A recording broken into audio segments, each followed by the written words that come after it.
gonna just tell them to.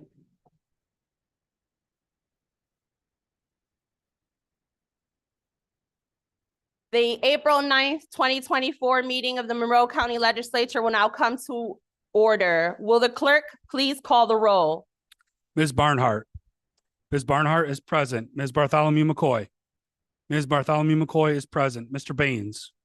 Mr. Baines is present. Mr. Blankley. Mr. Blankley is present. Ms. Bonnick. Ms. Bonnick is present. Mr. Brew. Mr. Brew is present. Mr. Burgess. Mr. Burgess is present. Mr. Chardy. Mr. Chardy is present. Mr. Colby. Mr. Colby is present. Mr. Cruz. Mr. Cruz is present. Ms. Lavecchia Hoffman. Ms. Lavecchia Hoffman is present. Mrs. DeFlorio. Mrs. DeFlorio is present. Mr. Dondorfer. Mr. Dondorfer is present. Mr. Frazier. Mr. Frazier is present. Ms. Hasman. Ms. Hasman is present. Ms. Hughes Smith. Ms. Hughes Smith is present. Mr. Johns. Mr. Johns is present. Mr. Keller. Mr. Keller is present. Mr. Long. Mr. Long is present. Mr. Mafucci. Mr. Mafucci is present. Mr. McCabe. Mr. McCabe is present. Ms. McIntyre. Ms. McIntyre is present. Mr. Milne. Mr. Milne is present. Mr. Morris. Mr. Morris is present. President Roman. Here. President Roman is present. Mr. Sinclair. Mr. Sinclair is present. Ms. Smith. Ms. Smith is present. Ms. Vasquez Simmons. Ms. Vasquez Simmons is present. Mr. Udelson. Mr. Udelson is present. Please stay seated. I would like to introduce Pastor John Santos Santiago from Riga Church, who has been invited by Legislator Brew to lead us in a moment of prayer.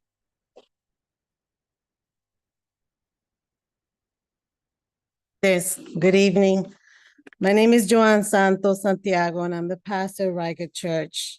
On behalf of our church, my family, we want to extend greetings and thank you for inviting me here today. To President Roman, thank you for inviting me here today. For my representative, Steve Brew, thank you for the invite. For everyone here, thank you for having me here tonight. So let's pray. Heavenly Father, thank you for allowing us to live in this beautiful country, this great state, and this amazing county that grants us the freedom and opportunity for shared decision-making. As the business of our county is discussed and voted upon tonight, I pray for your very presence to be in this place. Lord, may your grace and wisdom be present in all discussions. Let your peace abide in this space.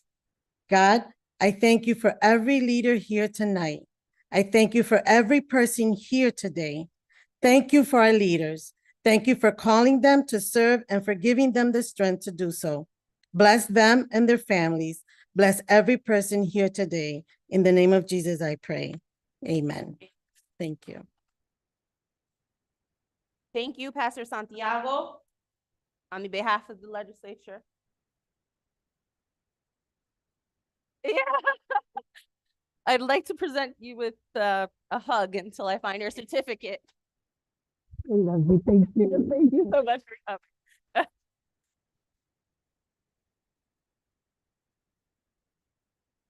All right. Please stand as Legislator McIntyre will now lead us in the Pledge of Allegiance to the flag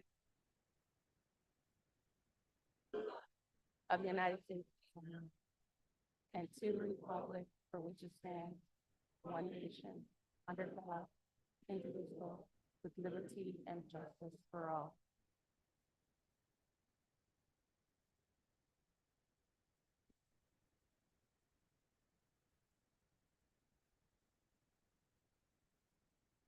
Okay, your copies of Day 4, March 12th, 2024 are available through Novus Agenda. Without exception, this journal will stand approved as submitted. Legislators, the referrals submitted to the legislature for the next committee cycle are available on Novus Agenda as well as online. Before we move into proclamations, I would like to wish a happy birthday to legislators Howard Mafucci and Kurt Morris.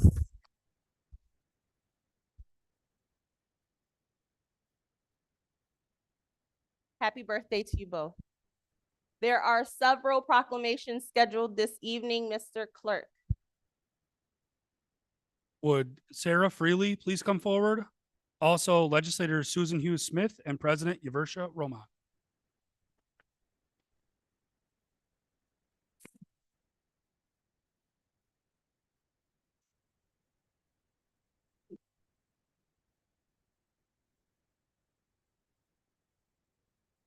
The Monroe County Legislature recognizes Sarah Freely, whereas it is the sense of this legislature to honor and celebrate the people and organizations that make Monroe County a better place to live.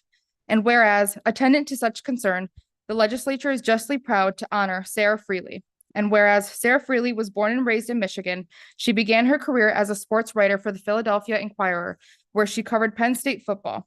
She has a Master's of Arts from Temple University. And whereas, shortly after earning her Master's of Arts, Sarah began writing short fiction before eventually shifting to poetry in 1999. She then found love in writing microfiction, exploring its complexity. And whereas, as an author of 6 books, it is evident that Sarah has a love and respect for literature and poetry. Her book, Sad Math, has won 2 awards, the 2014 Moon City Press Poetry Prize and the 2015 Whirling Prize from the University of Indianapolis. And whereas Sarah's work has been featured in the Writer's Almanac and the Cincinnati Review, along with the anthologies New Micro, Exceptionally Short Fiction, 2018, and Best Microfiction, 2019 to 2022. And whereas an esteemed writer, Sarah is the winner of the 2009 Poetry Fellowship from the Endowment of the Arts and the Saltonstall Foundation.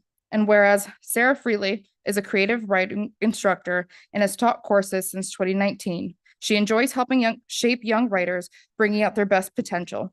And whereas Sarah's poem, Wondrous, was included in a SpaceX time capsule that was launched to the moon on February 14th, 2024, and was on the moon for the 2024 total solar eclipse, April 8th.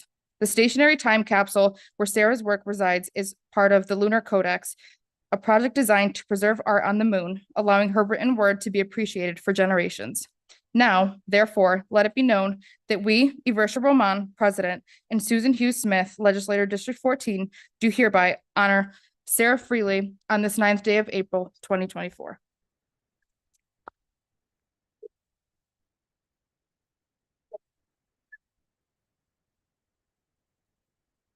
Thank you very much. Thank you, legislators, for this lovely, lovely recognition.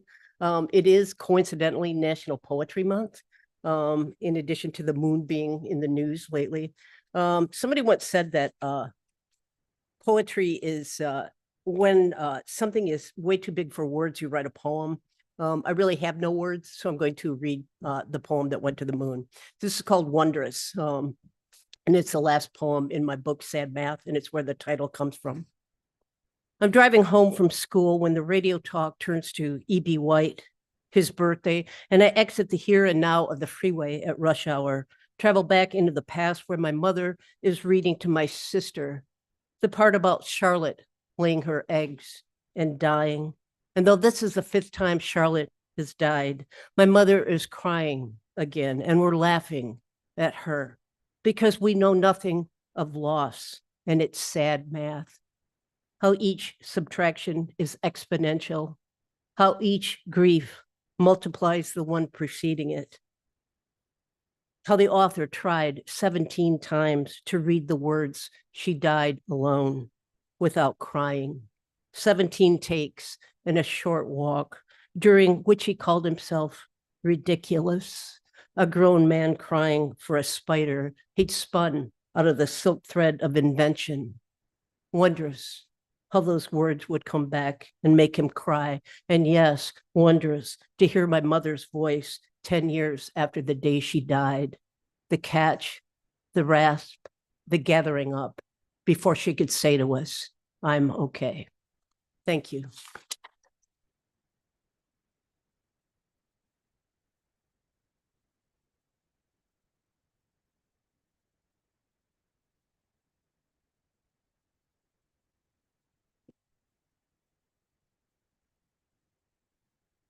Would Yvonne Selbig Hilton please come forward? Also, Legislator Rachel Barnhart and President Yaversha Roman.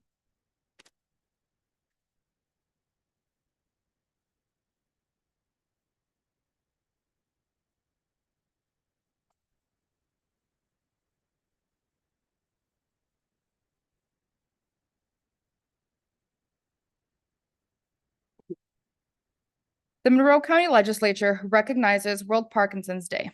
Whereas it is the sense of this legislature to honor and celebrate the people and organizations that make Monroe County a better place to live. And whereas attendant to such concern, the legislature is justly proud to honor World Parkinson's Day. And whereas Parkinson's disease, a neurological disorder, affects over 10 million individuals worldwide. It is the fastest growing neurological condition. There have been significant advancements in treatment, but no cure. And whereas those surviving with Parkinson's live with constant pain, tremors, slowness, stiffness, and walking and balance problems. While Parkinson's may be characterized by its motor symptoms, it affects all aspects of a patient's life. And whereas every day, individuals who have been diagnosed with Parkinson's disease live with a stigma and often face discrimination. Bringing awareness to this debilitating disease can help those living with Parkinson's to feel more understood in our society. And whereas a small percentage of Parkinson's cases are due to genetics, it is important to realize that most cases are influenced by environmental factors.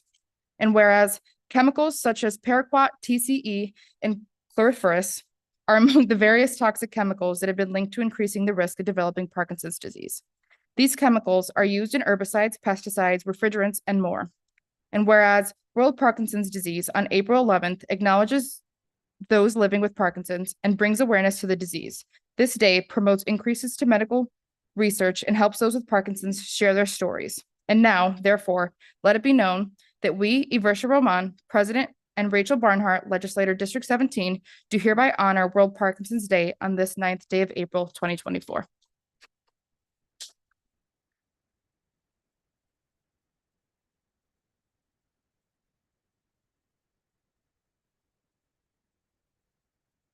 I would like to thank all of you, especially Representative Barnhart, for taking this time to make this proclamation. And I would like to make you all aware that April is Parkinson's Awareness Month. And on the 20th of April, we'll be having an event that will highlight research events that's going on in our local area, April 20th at 1 o'clock at the JCC. I hope you'll all come and learn a little bit more about Parkinson's and meet people with Parkinson's in your community. Thank you again for this proclamation. I'm very, very proud and very thankful for it. And I speak for the people with Parkinson's in the community.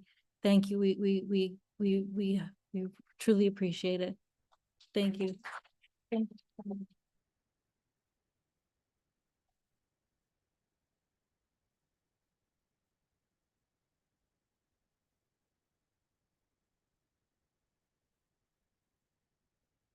Would members of 103.9 WDKX FM please come forward? Also, legislators Mercedes Vasquez Simmons, Lister Bartholomew McCoy, Rose Bonnick, Ricky Frazier, William Burgess, County Executive Adam J. Bello, and President Iversha Roman.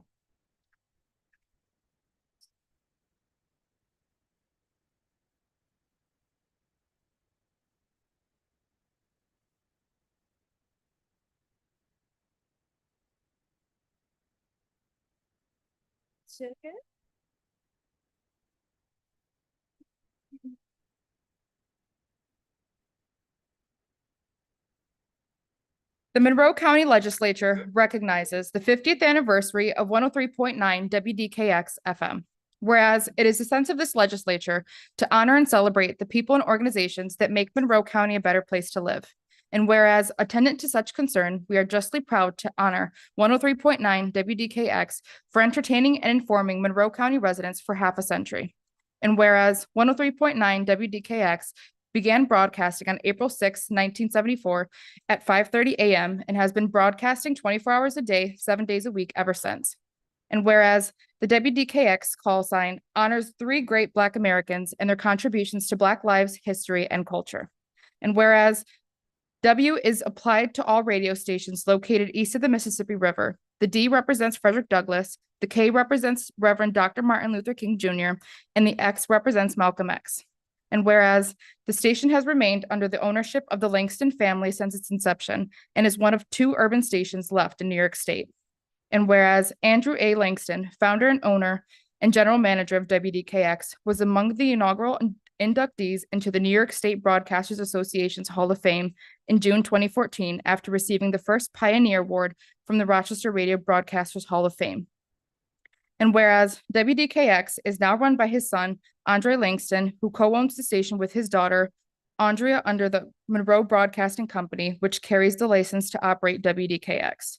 And whereas WDKX is a source of hometown pride and an integral part of our local artistic tapestry and cultural landscape. Now, therefore, let it be known that we, Adam J. Bello, County Executive, Iversha Roman, President, Mercedes Vasquez Simmons, Vice President, Listra Bartholomew McCoy, Legislator District 18, Rose Bonnick, Legislator District 27, Ricky Frazier, Legislator District 28, and William Burgess, Legislator District 29, do hereby honor the 50th anniversary of 103.9 WDKX FM for their commitment to serving Monroe County on this 9th day of April, 2024.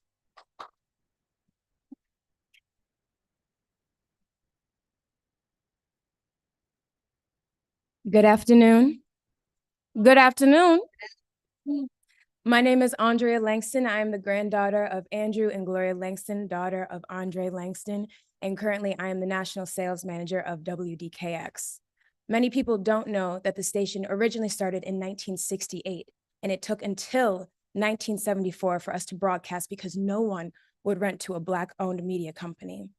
So I thank all of the hundreds of people that signed those declarations for us to get on air here in Rochester, and all of the people who have listened, all the people who have advertised with us. We are so grateful to each and every one of you, and thank you to this amazing support team that we continuously have around us. It is an honor and a blessing to be a part of the Rochester community. Thank you so much for being part of our family. You all are WDKX, and we thank you very much.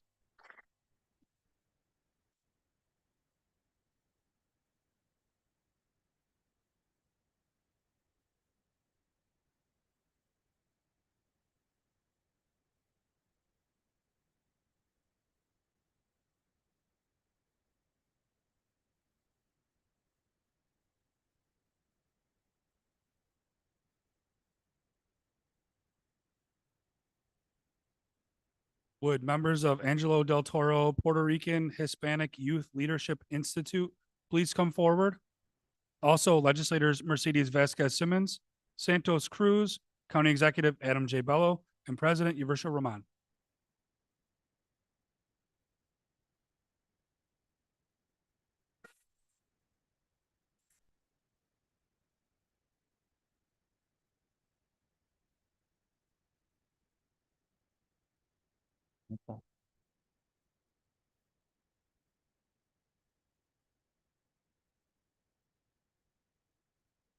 The Monroe County Legislature recognizes Angelo del Toro Puerto Rican Hispanic Youth Leadership Institute.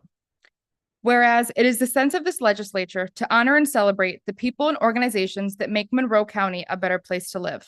And whereas attendant to such concern, we are justly proud to honor the Monroe delegation of the Angelo del Toro Puerto Rican Hispanic Youth Leadership Institute, PRILI, who proudly serve our community. And whereas PRILI was established in 1987 by New York State Assemblyman Angelo del Toro for students across New York State in 11th and 12th grades who are of Hispanic descent. And whereas PRILI provides students with empowerment and leadership development opportunities that allows them to strengthen their interpersonal skills, develop an in-depth knowledge regarding the New York State legislative process, and connect with positive role models in the Latino community, as well as with other strong community leaders. And whereas PRILI has 4 components: regional delegation, study of topics, participation in the 3-day institute, extension and refinement of leadership skills, and outstanding student delegate educational field trips. And whereas students attend the annual SOMOS conference where they deliver arguments in favor of or in opposition to current bills, they are provided the opportunity to do so on the Assembly chamber floor of the New York State Capitol building. And whereas this program recognizes the hard work of these students by awarding scholarships, and in 2023, SOMOS awarded $50,000 in scholarships to 35 students. And whereas PRILI students develop the skills they need to be successful, and they leave this program prepared for the future. In fact, numerous students in the Monroe delegation have gone on to receive merit-based scholarships that cover the entire cost of their collegiate education. Now, therefore, let it be known that we, Iversha Roman, President Mercedes Vasquez Simmons, Vice President Santos Cruz, Legislator District 21, and County Executive Adam J. Bello, do hereby honor the Monroe delegation of the Angelo del Toro Puerto Rican Hispanic Youth Leadership Institute for their commitment to serving Monroe County on this 9th day of April, 2024.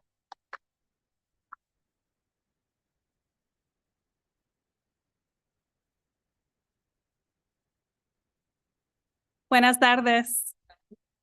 Thank you so much for this proclamation in honor of the Father Angelo del Toro, the founding father of the Pri-Li program. I wonder if when he created this program, he envisioned all the hard work of our Monroe County students. They have really done so much throughout the years. We even have such successes like Najali Santiago, an alum of the program, and Anthony Planzinski Figueroa, who's here with us, and one of our most recent students, Talia.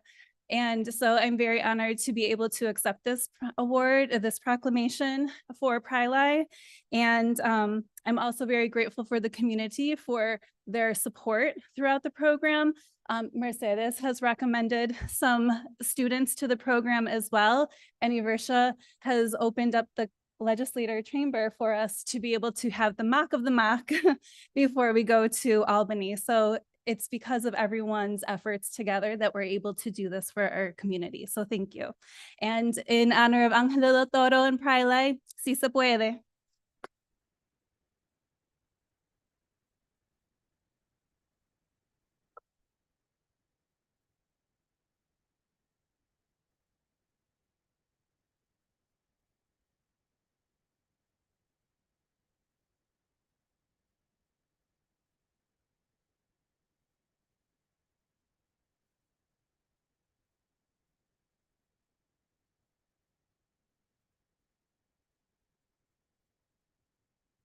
Would Jimmy and Stereo Poppy Zazovsky please come forward?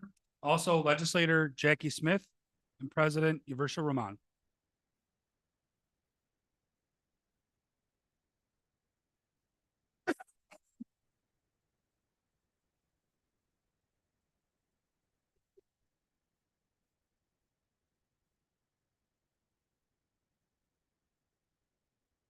The Monroe County Legislature recognizes Jimmy Z's Plates and Shakes.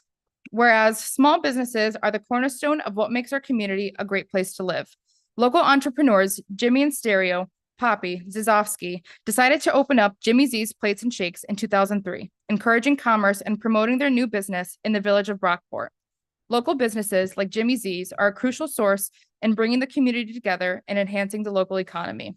And whereas for the past 21 years, Jimmy Z's has represented the highest ideals of entrepreneurship, hard work, and fulfillment of a dream that a father and son shared. Jimmy and Poppy Zizovsky have worked tirelessly to bring their vision to life. Jimmy and his father have endured long days and even longer nights, providing great food and service to Brockport. And whereas over the past 2 decades, Jimmy Z's had become a staple in the Brockport and Monroe County community. With exceptional food, service, and ambiance, Jimmy Z's brought friends and family together, fostering a loyalty among their customers and making the owner's dreams a reality. And whereas Jimmy Z's has supported their community in many ways throughout the years, notable instances including supporting autism awareness with free ice cream, handing out chocolate bunny Z on Main Street for Easter, and many free pop-up events through the COVID-19 pandemic, showing their commitment to spreading joy in the village of Brockport each and every day. And whereas Jimmy Z's Plates and Shakes will be remembered by the village of Brockport and Monroe County as a place to gather with friends and family to relax and enjoy fantastic late night food, as well as their impact on our community. Now, therefore, we, Iversha Roman, President, and Jackie Smith, Legislator District 2, on behalf of the entire Monroe County Legislature, do hereby recognize and congratulate Jimmy Z's Plates and Shakes for serving the village of Brockport with dedication for 21 years.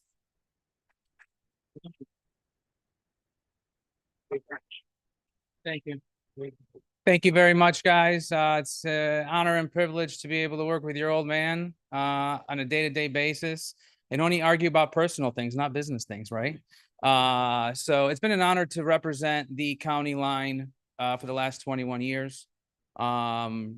You know, we still got a few months left in us. The food truck will still be around. We'll make a few appearances at the food truck rodeo. We're just going to finish off the year strong and having fun. And, you know, and then enjoying, Poppy will be retiring this year. So after 50 years in the restaurant service, you like to give him a round of applause. You know, he claims he's never worked a day in his life, and you know what? I'm still it's still that's still the dream job. You know, the restaurant business chose me. I managed to do something with the business and being able to work together with the old man. And like I've explained it to before, it's the yin to the yang, it's the salt to the pepper. He's Phil Jackson. I'm Michael Jordan. Without each other, them without each other would not have been able to get 6 rings, and us without each other would not have been able to commit 21 years to Brockport and Monroe County. Thank you.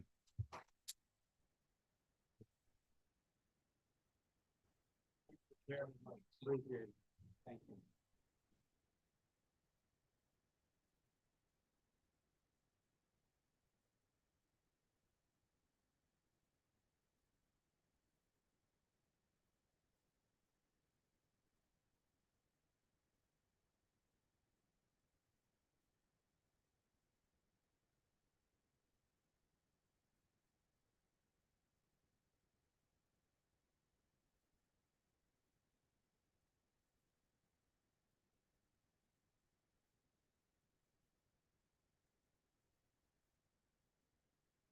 I will now recess the legislature to hold a series of public hearings.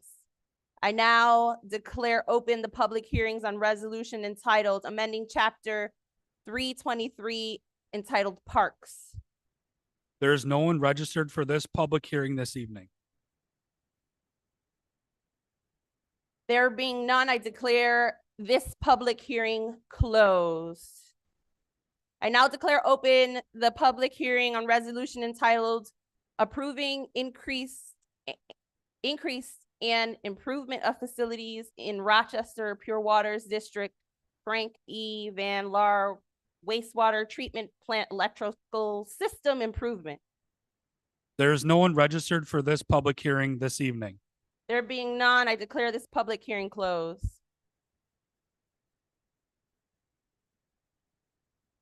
The April 9th, 2024 meeting of the legislature is convened. There are no formal committee reports scheduled for this evening. We will now hold the public forum. Thank you everyone who has signed up for the public forum. We ask that everyone maintain decorum during this time.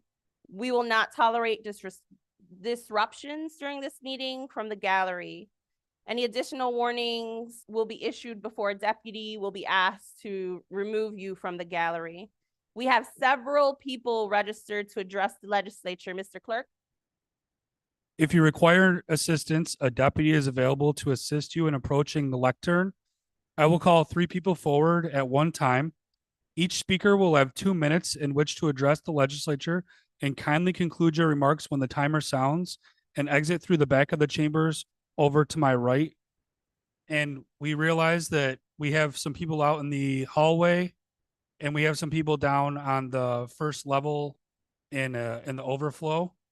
We are going to do our best to make sure that everybody that signed up to speak gets a chance to speak. We have a list of speakers on the first floor and on the 4th floor out in the hallway. We are going to do our best to stay ahead of the list so people can be ready to go when it's their time. And please have some respect for the hallway, the chambers, and the first floor. Everybody wants to hear what everybody has to say, including the legislators. So please allow them to speak, and we will move on. The first 3 speakers are Paul Farcella, Kevin Lockhart,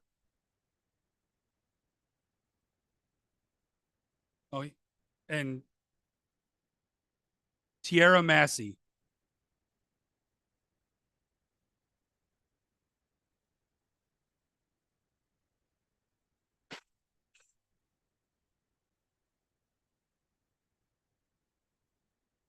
The following groups are corrupt. The right to complain there does not exist or is severely restricted. Speak to me after if you have questions. All is true, and I recommend all be investigated. They are the Rochester, Brighton, and Canandaigua Police Departments, Wegmans, Rush Henrietta Senior High School, the University of Rochester, the Rochester Regional Health Offices and their mental health offices, Strong Ties Mental Health Office, Burger King Corporation, the Rochester Catholic Diocese Headquarters, Sheer Ego Salon and Spa, Mental Health Association, Red Lobster Restaurants, Rochester Chamber of Commerce, Channel 13, Pluta Dental Center, Rochester Public Library, Rochester Museum and Science Center, Key Bank, Excellus Blue Cross Blue Shield, Monroe County Government, Finger Lakes Area Counseling and Recovery Agency, Holy Cross Church. All housing advocate groups are bad, especially Legal Aid Society, Canandaigua National Bank and Trust, M&T Bank, Bank of America, ESL Federal Credit Union, Summit Credit Union, Chase Bank, Remax Plus. I have seen all this firsthand.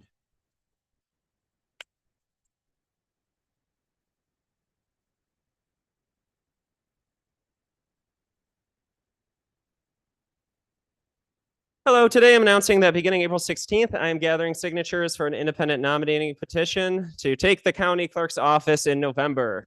On the independent platform, every resident, no matter where you live, is entitled to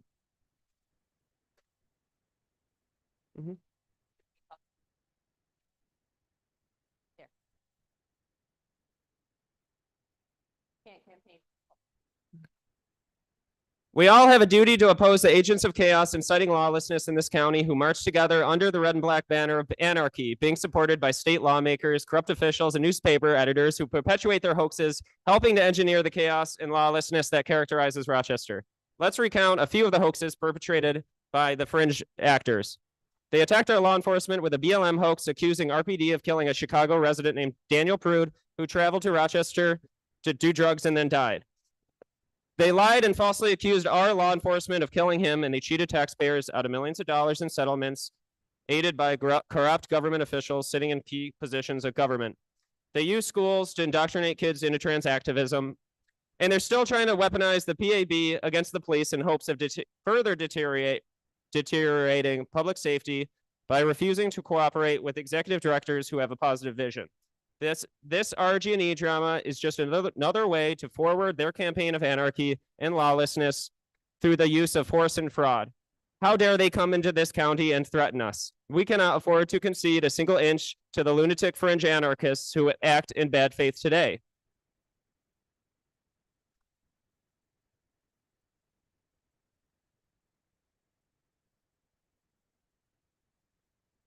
Our next three speakers are Mary Lupian, Barbara Gorski, and Jacqueline Baldwin.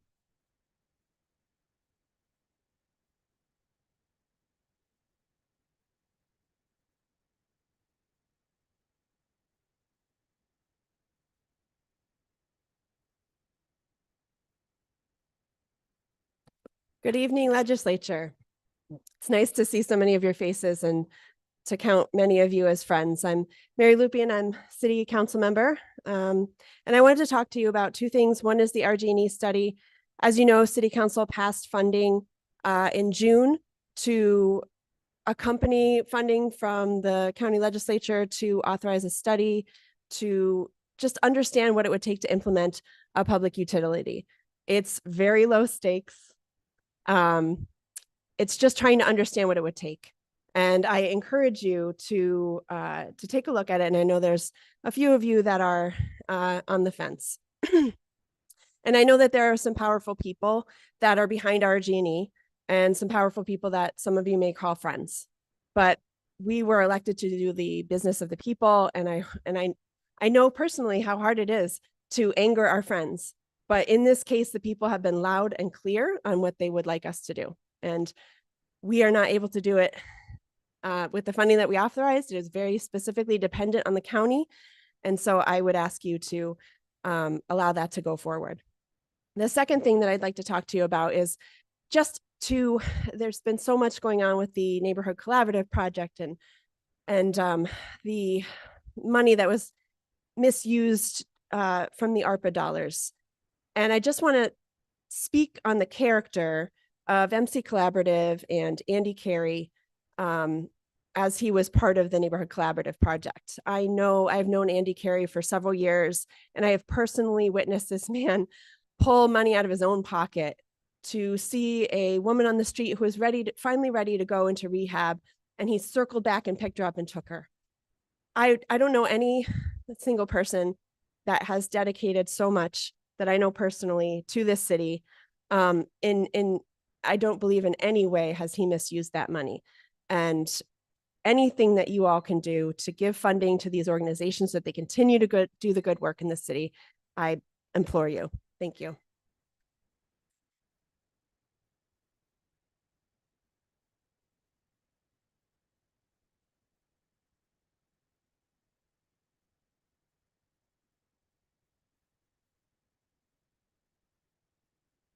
Hi, my name's Zachlyn Baldwin. I'm 24 years old and I live in Gates, New York. I want to say that Metro Justice is representing the people right now. And I believe that the people should own what they need to survive. I understand that this is socialistic. I understand that people have a negative opinion of socialism. But if you do have a negative opinion on socialism, you are undereducated on what socialism is. Here and there, this country has already adopted socialistic policies and ways of government. North Dakota has a state-run bank. In Monroe County, Spencerport, Fairport, and Churchville have public power. Something that Martin Luther King said was that we live in a country with socialism for the rich and rugged, brutal, free enterprise capitalism for the poor. I believe his wisdom is reflected in how our county stands today, with Spencerport, Churchville, and Fairport being wealthier than places like Rochester, Ogden, and Gates, and they have public power. The poor areas do not. I believe everyone deserves the cheaper rates that public power would bring. And I believe everyone deserves the peace of mind that you own what you need to survive. We are the people, and I believe the people should own what they need to survive. My last point is that a lot of people are saying stuff like eat the rich, and it might seem like we are being exclusionary to people who think they are rich. I want to make it clear that the 1% starts at $400,000. If you make less than $400,000, we are in this together. We are the people, and we should own what we need to survive.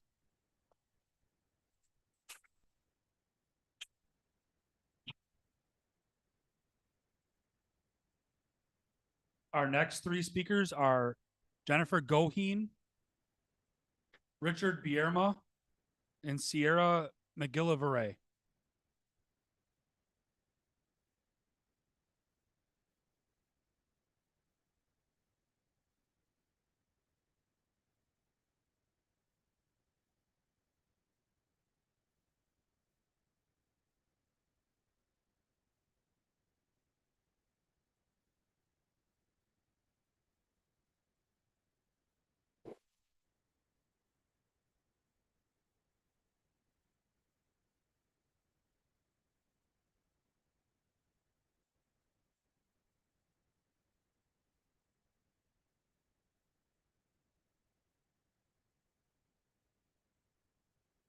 Members of the county legislature, my name is Kira McGillivray, and I am the Director of Community Health at the Father Tracy Advocacy Center. I've lived, studied, and worked in Rochester for the last 10 years, and I've worked with the Father Tracy Advocacy Center since May of 2019, so longer than some of you have even been in elected office. And I have witnessed firsthand the transformative impact that ARPA funding has had on the center, as well as the entirety of our collaborative efforts through the Neighborhood Collaborative Project. Receiving ARPA funding was not just financial support, but was a powerful acknowledgement from the county administration and from the legislature that the collaborative work the NCP does is essential for our community's thriving. The NCP has never pretended to be an organization or entity in and of itself. We are a partnership of organizations with shared values who organically came together years ago in our work. And we know that the best way for our organizations to genuinely collaborate is to utilize a fiduciary agent and ensure that the many administrative and financial burdens of grassroots work are not burdensome to any of our many service providers. Collaboration has always been our goal, but the reality of day-to-day operations often makes this challenging, and the ARPA funding the NCP received has broken down these barriers and allowed us to come together and receive the professional support that we have desperately needed for so long. NCP was and continues to be a community-driven example of what true partnership and shared responsibility looks like within Monroe County.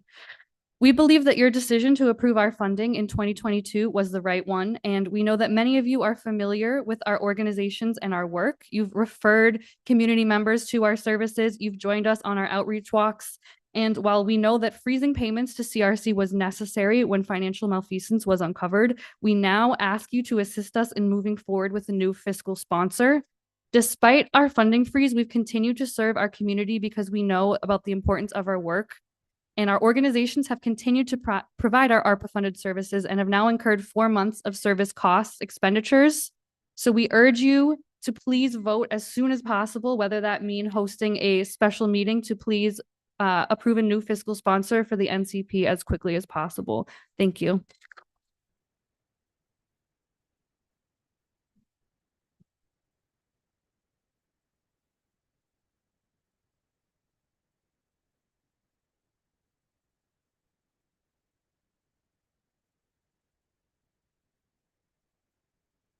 Okay. My name is Jennifer Goheen. My comments are about funding the study, feasibility study for public power. And the remainder of my comments will be accompanied by melody. Public power utilities have lower rates. Get the facts so the people can vote. Seems to me we could use one around this place. Get the facts so the people can vote. Our water, roads, and libraries, they're all public, seems to me. A study of feasibility is a bargain compared to RG&E. RG&E is Monroe County's curse. Get the facts so the people can vote. Customer service couldn't get any worse. Get the facts so the people can vote. I call the line, my bill's messed up. Calls go to Connecticut. They don't care what we have to pay, just so the shareholders have a good day. RG&E pretends it cares about us all right. Get the facts so the people can vote. It's a greedy, bloated, sociopathic, multinational parasite. Get the facts so the people can vote. 3 in 4 jobs, it moved away. Bring them back with union pay. Legislators, will you listen to your own constituents or that rotten corporation? The county exec has said it's too much fuss. Get the facts so the people can vote to have a utility owned by us. Get the facts so the people can vote, although it's not his expertise. Managing utilities, a study of feasibility will give us all the information we need. Thank you.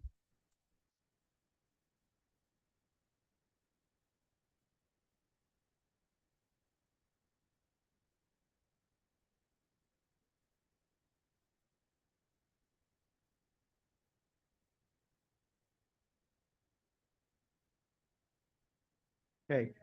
Hello, my name is Richard Bierma. I'm here to talk about the property around Gloria Drive landfill in Penfield that the county owns. I'm in here to encourage you to keep the county-owned land that is a buffer zone around this landfill intact and free from any development. A buffer for a leaking, antiquated landfill. I'm very discouraged with the town of Penfield and the County Department of Environmental Services. They opted to secretly move forward with a plan to locate the Department of Public Works brush collection for the town of Penfield in my backyard, violating the very purpose for taking this land surrounding the landfill. That was done without even the courtesy of a single communication with any of the neighbors.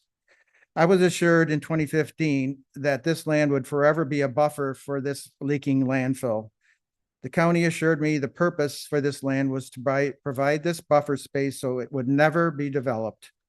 The DES was planning to let the town develop a large portion of this property without being aware of the impacts of the landfill on the landfill and our small residential neighborhood. Remember, for anyone else in the town, there's a rigorous process of applying for permits in the town, notifying neighbors and having open forums where concerns and questions can be answered. This whole process was skipped because, as we were told by Penfield officials, we didn't think this was a big deal. No big deal. It's just an old dump. I guess that justifies adding another dump to the dump we already have.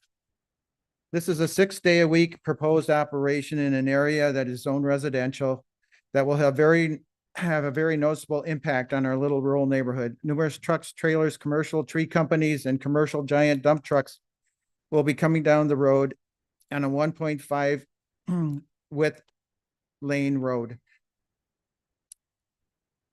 Okay, we respectfully demand that this action be stopped and this land be preserved with no other further development, and that it only be used for its original purpose, a buffer zone. Thank you.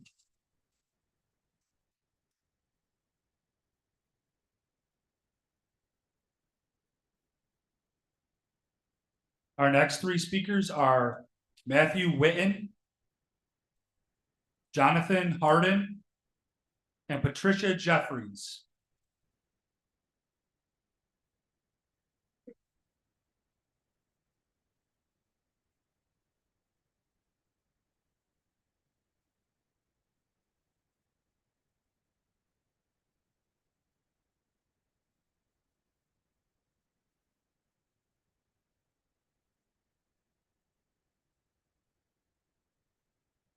Good evening. My name is Matt Witten. I'm a homeowner in the city of Rochester. I'm here to speak in favor of passing the study into making Rochester General Electric a public utility. During COVID, my family fell victim to a predatory COVID relief loan, and we were threatened with losing our house to the bank. Why does it have to be so hard to pay for basic needs like heat and electricity? I believe that is because how can we expect our energy company to care about us when they are not us?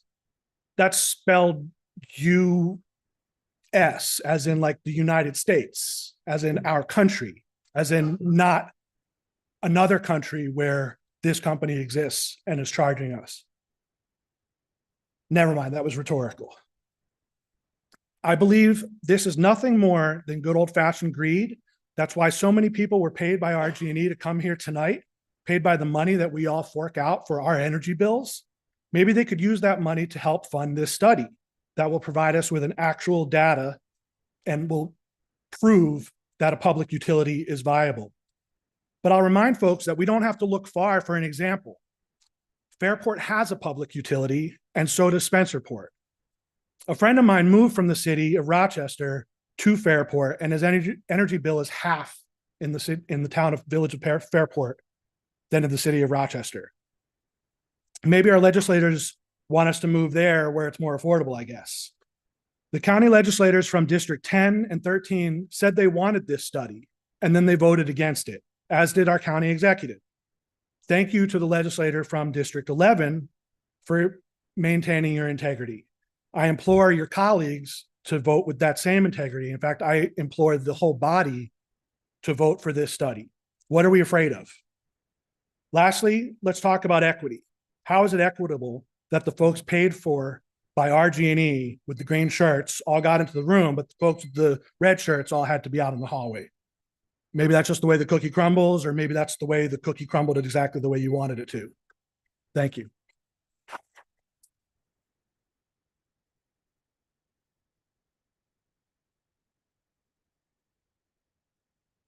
My name is Jonathan Harden. I'm the Director of Community Engagement at Cameron Community. I oversee our barbershop and I oversee our workforce development programs and our outreach. I could spend all night talking about the outreach that we do in the community throughout the city of Rochester, but we're here tonight to support the Neighborhood Collaborative Project. It is too important to keep sitting on the sidelines and letting us sit there without a resolution or moving forward to this terrible thing that has happened. Our barbershop, we built it from the ground up as part of our workforce development program. It is so popular now that we had to add an extra teacher, an extra class, and we have a waiting list of individuals who want to get there. Some individuals that we've moved off the streets or who are homeless, who are looking to become entrepreneurs, we're teaching them not only to how to be a barber, we're teaching them how to be an entrepreneur on their own business and make their own ways. These are good jobs for people.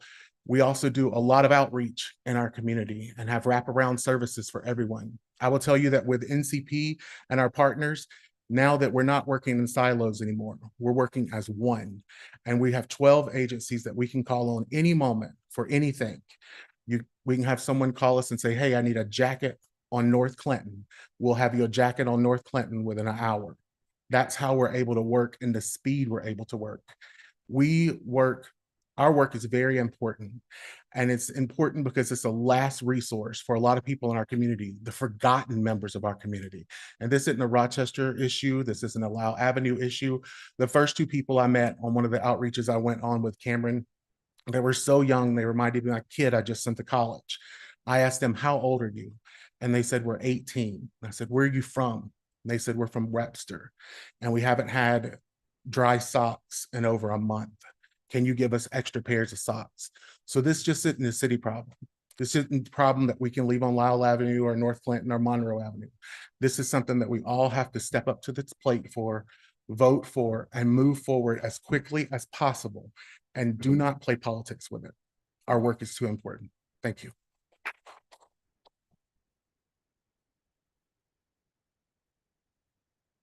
Hi, my name is Patricia Jeffries. I'm a social work associate with Cameron Community.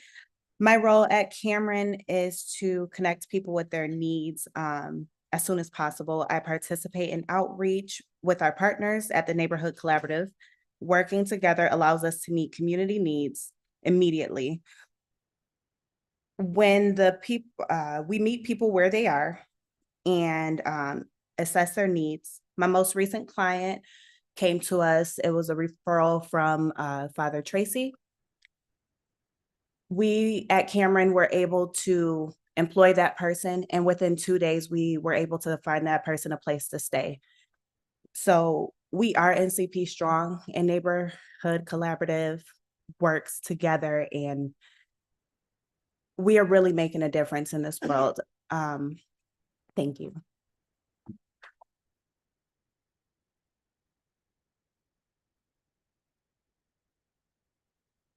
Our next three speakers are Alicia Rodriguez, Amy Pasalugo, and Shikas Kinney.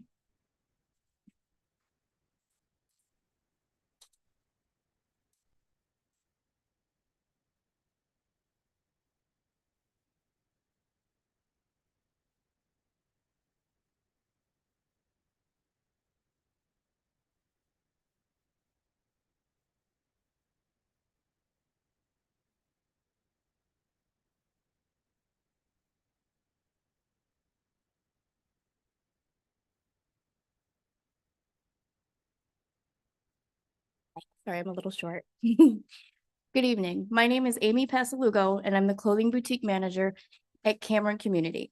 I have been in my role since July 2023, and in that time, the boutique has assisted more than 1,500 community members with clothing, personal hygiene products, diapers, baby wipes, and household items. In addition to our scheduled appointments to shop at the boutique, we also pack emergency bags for the people we work with in our outreach efforts with the NCP. The outreach team carries supplies from the boutique with them every time they go into the community. In the first 3 months of this year, we have supplied hundreds of people with hygiene kits, warm clothes, blankets, hats, gloves, and scarves. But those are just numbers. And while they're important, what really matters are the relationships we build. It's the comfort of finding a warm sweatshirt on a cold day, the smile on a trans teen's face when they realize they're in a safe place to be who they are. The hug from a single mother struggling with addiction whose burden was lifted because she found clothes and shoes for her child that day. I love being a part of the Cameron community, and I hope we can grow in our efforts to assist our brothers and sisters. We ask you to support the NCP on behalf of the communities we serve. We are NCP strong. Thank you.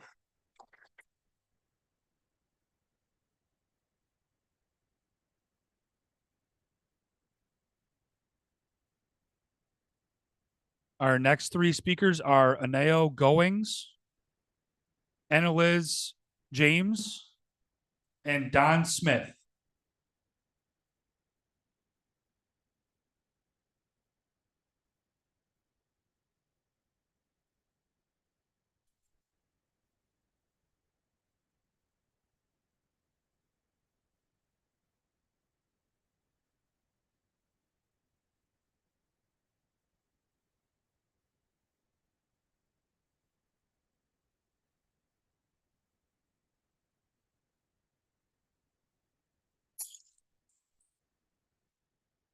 Well, my name is Anaya Goings, and I work in the K-6 program at the Cameron's Racks location.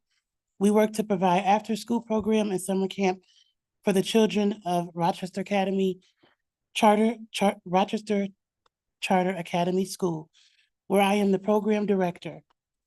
There we provide academic, creativity, and STEM lesson plans and activity for the children there underneath Cameron. Cameron means a lot to me.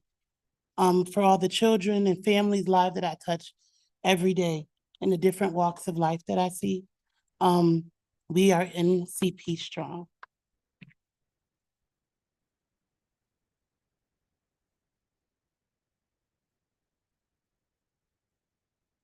Hi, my name is Annalise James, and I work in the K-6 program at Cameron. We work to provide after-school programming and homework assistance for the children at School 54. I went to Cameron as a kid, and I am an entrepreneur. I have my own business, AJ Glasses. What matters to me in the relationship I build with Cameron kids and to be a positive role model for them. I love being a part of Cameron community and helping our kids and families.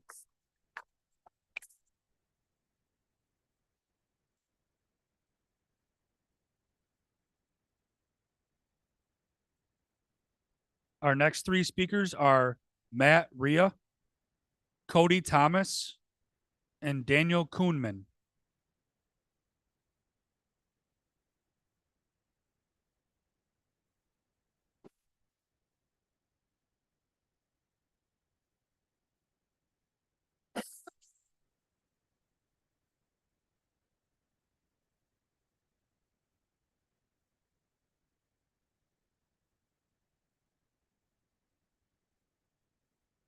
Hi, everyone. My name is Matt. I work for Cameron Community Center. I am in charge of our community gardens, and that involves all season long providing fresh produce to our community for free. They can come help me harvest it, or come on their own and harvest it. I also run the Jalapeno Business Club with the Cameron teens, and we produce hot sauce. So we cover every aspect of the process. We start all our own seeds, plant them, harvest them, take them back to our commercial kitchen, develop our own recipes for hot sauce. We bottle them, we label them, we safety seal them. It's an extremely rewarding process. The kids absolutely love it. We have about 350 plants started now. So we produced about 130 bottles this past fall. We hope to up it by 25% for this year. But it's always available online on Cameron. If anyone wants the best hot sauce in the world, it is absolutely the best. But yeah, so it goes for $10 a bottle, 2 for 15. But it's, and Cameron is NCP strong. Thank you for having me.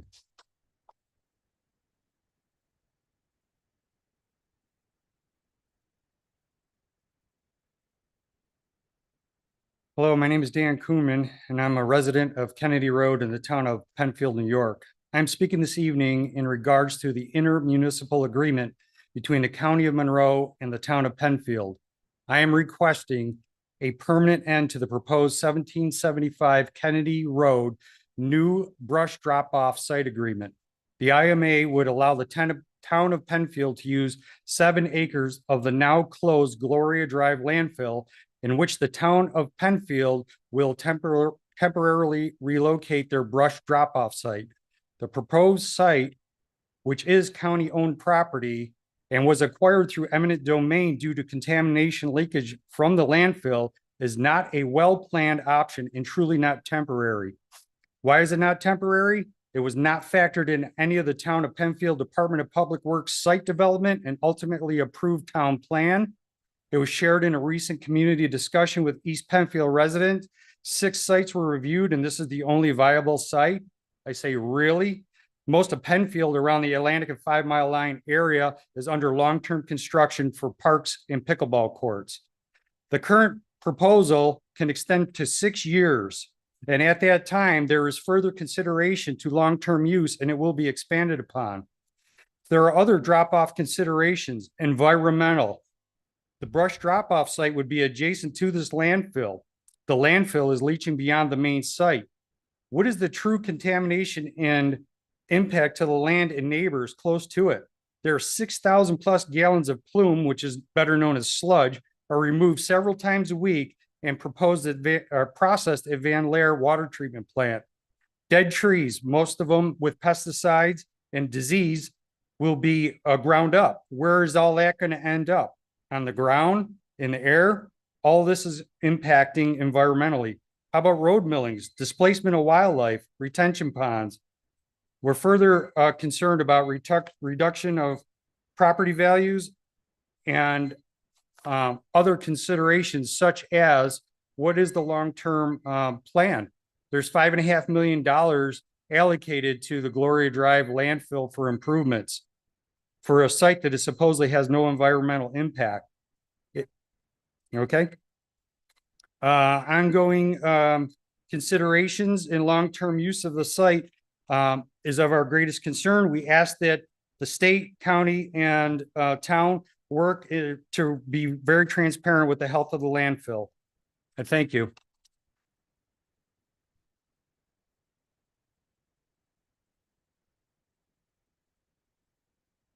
Our next 3 speakers are James Bertolone, Clay Harris, and Dan Maloney.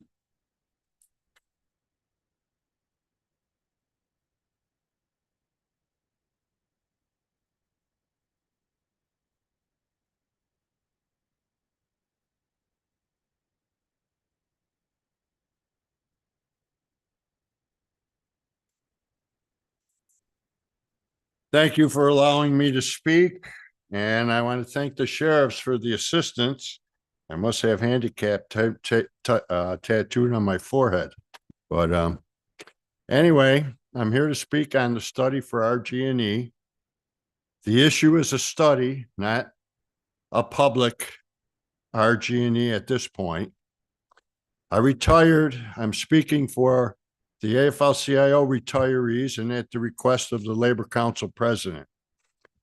7 years ago, I retired at my full Social Security age of 66 after 45 years as an elected rep by my co-workers of the American Postal Workers Union and all the employees we represent in 120 post offices in 2 plants in 6 counties. For a generation, I was also elected by my fellow unions to be their spokesperson at the AFL-CIO in Monroe County and then for 11 other counties, the Area Labor Federation. Also served on the New York State Executive AFL-CIO representing 2 million members of New York State. Those of you who are familiar with me and the press conferences we did and my articles know that for a generation I wrote a bi-monthly labor column in the Rochester Business Journal, several op-eds a year and letters, and the Democrat and Chronicle. One of the big subjects was privatizations of what the public owns. One of those articles, both in the Business Journal and DNC, was in late 2008 about the situation we are here. Some of that situation was incredulous to me because just 7 years later, we had another global corporation, international global corporation, that took the last step for investor utility, and they were called Enron. In California alone, the final toll from Enron was $40 billion was ripped off by residential customers and businesses, rolling blackouts where people had to be laid off on third shifts. The only exception was LA Power and Water and Sacramento, the capital, which are public utilities. All this is a study. We have a person who teaches at Syracuse Law where it can be done for less than 200 grand. 8 million or 1.5 million is a lie. So I ask you to approve that study.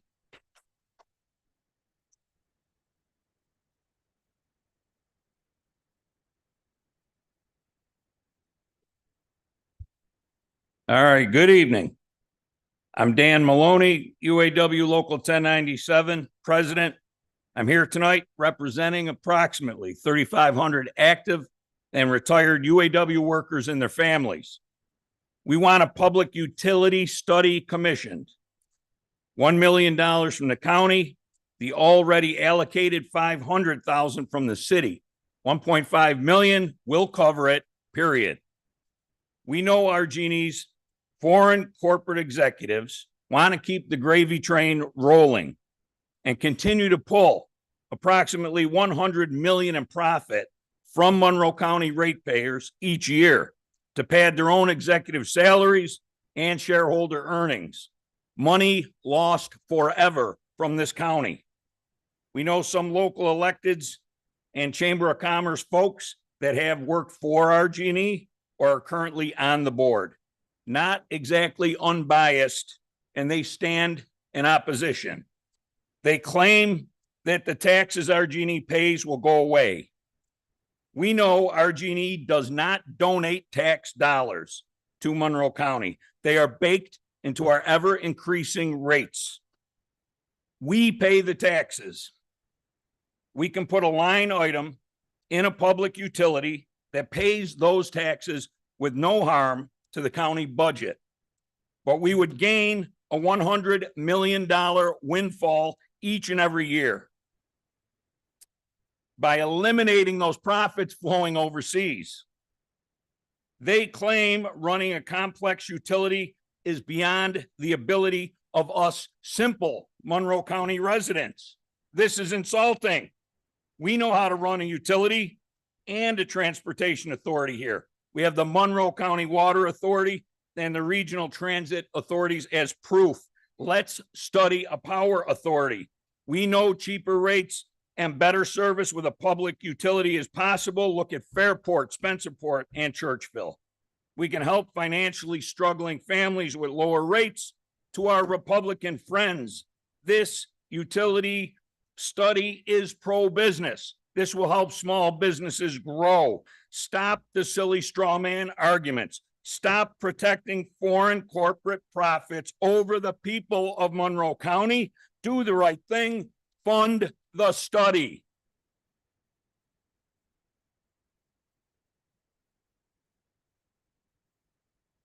Thank you. Thank you. Good evening, everyone. My name is Clay Harris, and I don't think I'm a stranger to most of you guys.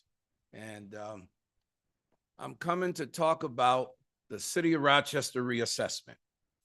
And you're probably saying, well, why are you coming to talk to me about the City of Rochester reassessment when this is the County of Monroe, right? Well, as I've shared with you guys in the past, which I don't think you really realize or appreciate, is the county is the city and the city is the county. They're intertwined and interwoven together. You cannot have one without the other. And the sooner you guys as legislators appreciate that, acknowledge that, and accept that, the better the county and the city will be, right? Now, the citywide reassessment as you guys know, has created a fervor, a backlash that the city of Rochester has never had before. Well, reason being these prices, these market value prices, which I submit to you as COVID value prices, has never happened before. Rochester, Monroe County has been one of the most stable real estate market for decades. Now, what I'm submitting to you as legislators, whether you represent the suburban, rural, or the city, but in particularly, I'm calling out the city representatives that represent districts in the city. You should not sit idly by and allow your constituents who put you in office that you represent in the city suffer, whether they're veterans, whether they're senior citizens, or whether they're poor. You represent them. You should be talking to the city mayor and the city council and tell them to have fair reassessment. Rent prices throughout the county, disproportionately in the city, is off the chain, more than it's ever been. People are paying 40, 50, 60, 70% of their household income to rent. That is unacceptable. You guys need to get engaged. Represent your constituents. I implore you. Thank you. Thank you.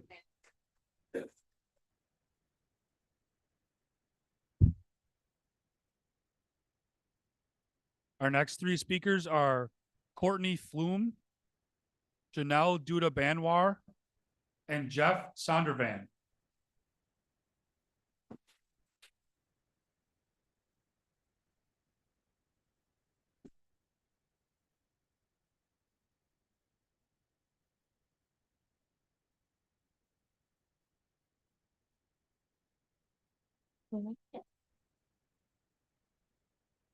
Hi, everyone. My name is Courtney Flume. I'm a homeowner working on being a small business owner with my family, with my husband, and I run the Medallion Student Leadership Program at the University of Rochester. The program is based around the social change model of leadership, and its primary goal is to create change agents who are identifying community needs or issues and ultimately working to address those needs. I am here to ask you to vote in favor of funding the implementation and feasibility study. The following are key assumptions of leadership. Leadership is concerned with affecting change on behalf of others and society. Leadership is collaborative. Leadership is a process, not a position. Leadership should be value-based. All people, not just those in formal leadership positions, are potential leaders. Every decision we make as individuals can be traced back to a certain value. The values for me standing in front of you today are altruism, commitment to my community, responsibility, and optimism. Each of you will vote today on funding the implementation or feasibility study based on your own values. Will they be in alignment with social change values of usefulness, service, initiative, courage, collaboration in our future generations? Or will you make your choices based on fear, greed, cynicism, pessimism, apathy, or selfishness? You are accountable to yourselves first. Be honest with yourselves on why you are making this vote, on where your decision is coming from. No one expects you to have all the answers, but we do expect you to do everything you can to put the people and the resources in place to find the answers. With this vote, we will find out who the true leaders in this room are. Thank you.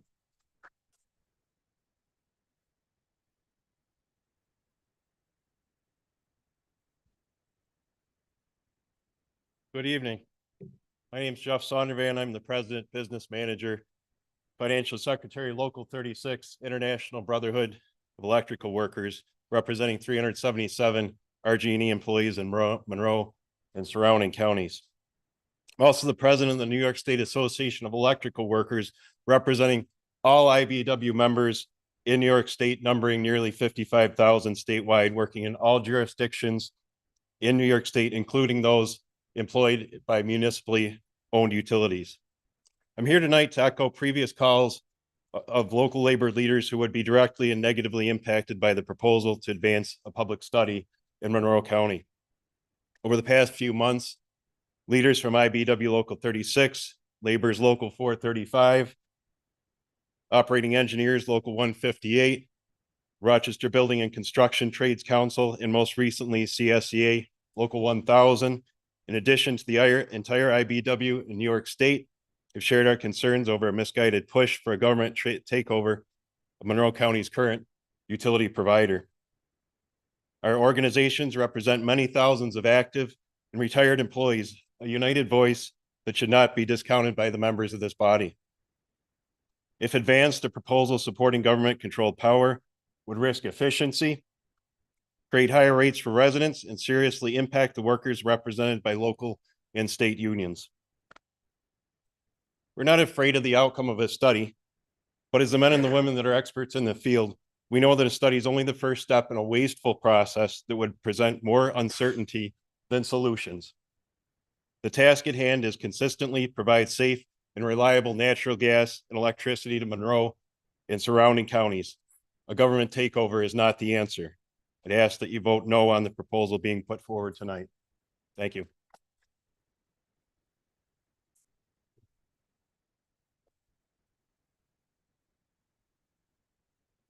Thank you.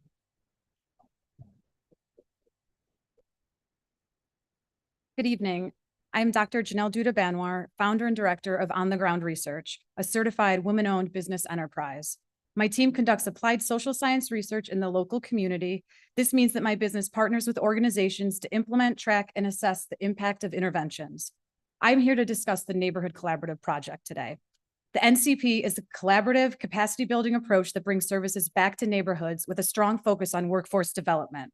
On the Ground is responsible for research and communications for the project. My team consists of one full-time research associate, Nicole Pratt, one part-time research assistant, Rafael Rivera Jr., and a communication specialist, Austin Retzlaff. Austin is responsible for NCP branding, the website, managing NCP communication, sharing event information, our weekly NCP newsletter, and providing communication support and training to all of our NCP partners. Real collaboration requires back office support. And On the Ground's research role is to not only evaluate the project in real time, but to also set up data collection processes, share data across partners, pilot ideas, identify best practices, and document and report out all of the NCP activities, including the quarterly reporting. We took this burden from our partner agencies so that they could do what they do best, implement their organization's vision and provide more robust, direct services. When this nightmare hit, we were in the middle of conducting 2023 NCP reflection interviews. Here are just a few quotes from those interviews. The collaborative has been truly a blessing. We are working together. Love it when we think of something and say, call Josh, one of our social workers, or call Swan. If you don't know who to call for something, you can send it around to the partners. Another partner stated, our experience is that you talk to the person who is going to do the work. Our clients trust that. To date, the team has collected baseline data assessing collaboration, capacity building, NCP implementation, and workforce development. I started On the Ground so that I could do this kind of research, real messy research that provides insight and data to inform decision-making in real time. Because we have not received reimbursement since October, all 3 of these valued staff will be furloughed next week. I urge the legislature to review the information pertaining to the newly selected grant administrator and expedite the vote before the work comes to a standstill. Thank you.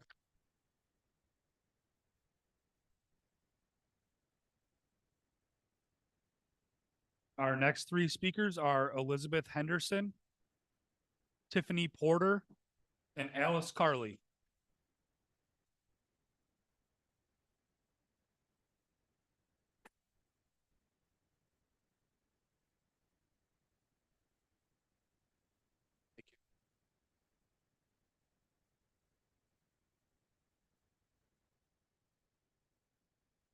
Good evening. I'm Elizabeth Henderson. Thank you for allowing me to speak again. I won't repeat the arguments that we made last month about the importance of banning the use of toxic materials on county grounds and buildings, but I bring you summaries of the research that we have done, and also information that's additional to what we spoke of last time. At the beginning of the evening, you honored people who are studying Parkinson's disease. Well, in this area, there's also Dr. Ray Dorsey, who is a professor of neurology and co-author of Ending Parkinson's Disease, A Prescription for Action. And he makes the case that Parkinson's is very much a human-caused disease. And if we can reduce the toxic materials to which people are exposed in our county, we can prevent the current 4,000 cases from doubling in the next 10 years. This is so important to the health of our county. So I really urge you to put together some legislation that will build on the experience that some of the towns around here already have, and the city of Rochester as well, in maintaining the grounds and the buildings without using poisonous materials that are poisoning all of us. So thank you for that. And I also urge that you fund the study and that you sign the ceasefire agreement as well. So thank you.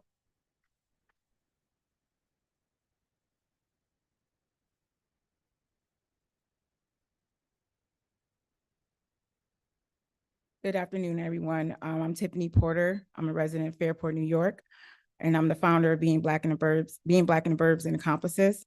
I'm here to urge you all to vote for funding a feasibility study to replace RG&E.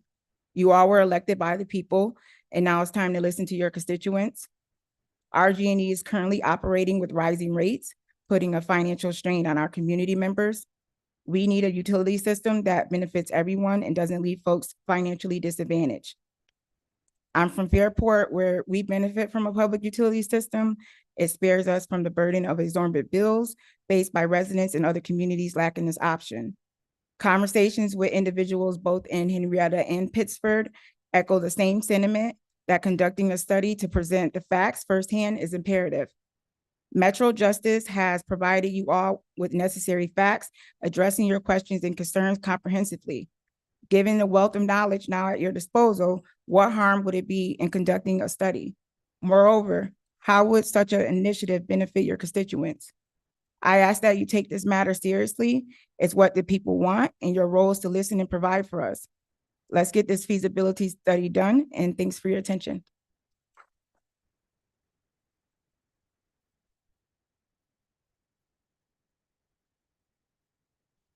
Hi, my name is Alice Carley. I am the current council president at Metro Justice.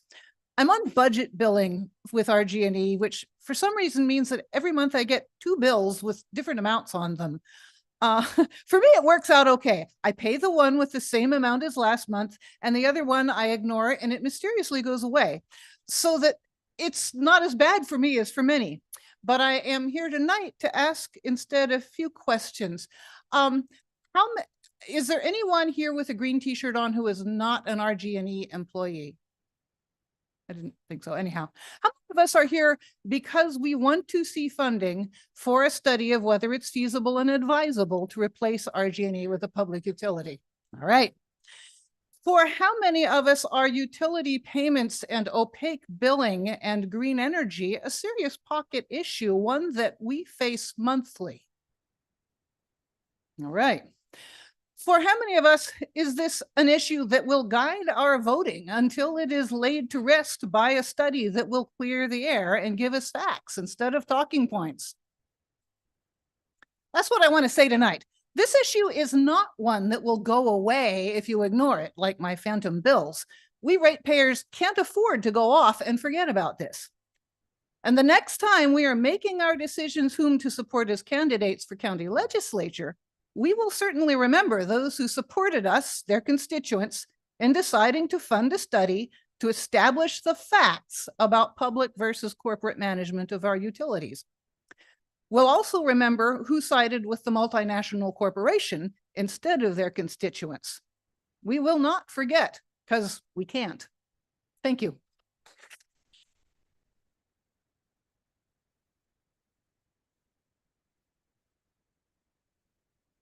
Our next three speakers are Chris Brancato, Chad Bennett, and John Kastner.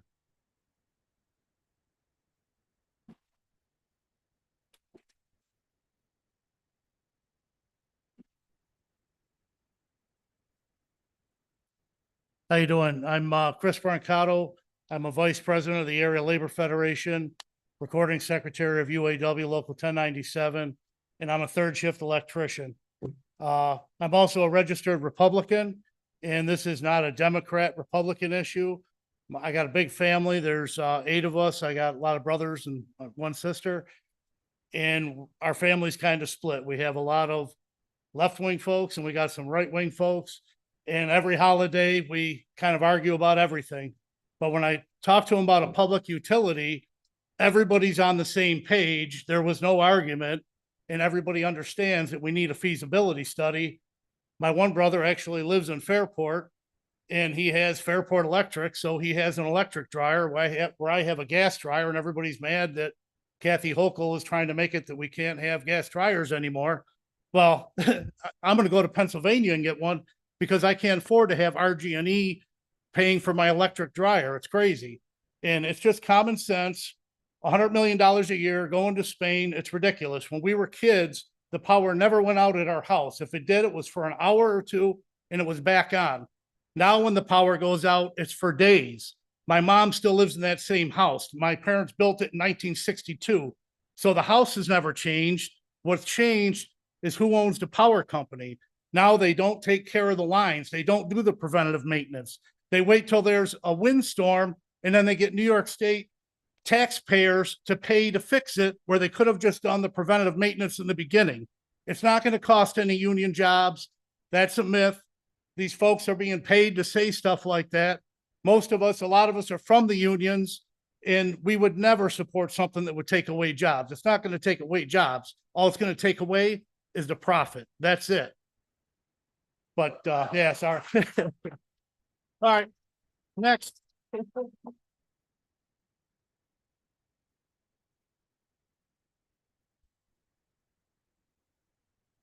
everyone. My name is Chad Bennett.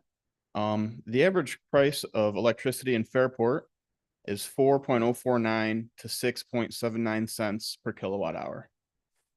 For RG&E, it's 13.54 cents per kilowatt hour. I'm skeptical enough to say that we shouldn't make a decision either way without a study being done. But with numbers that obvious, why would we not want to do a study? It sounds like a lot of the arguments against the study are that for some reason we won't need people to work to maintain our lines and our utilities any longer, which just, it kind of seems a little bit ridiculous to me, to think that all of those jobs would just go away because all of a sudden we have a public study. But yeah, that's all. Thank you.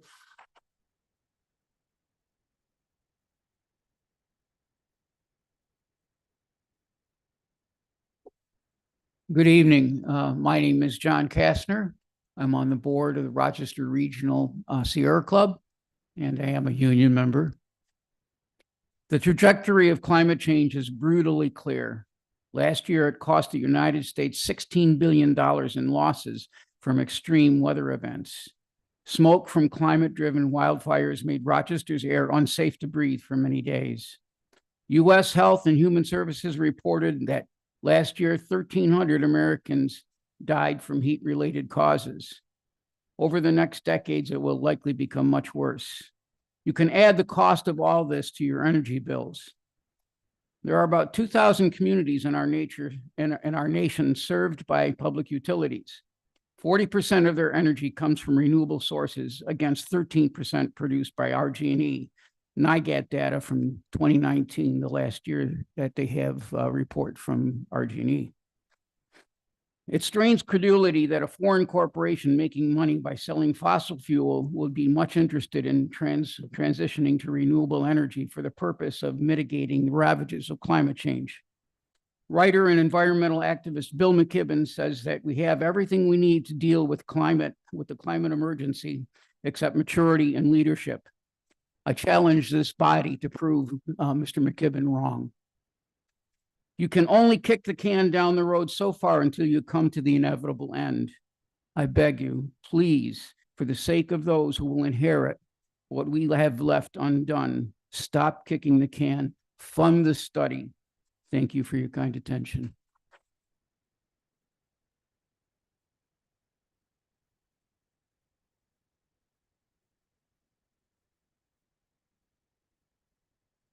Our next three speakers are Darian Lehman, Sherry Halliday Kwan, and Daniel Moore.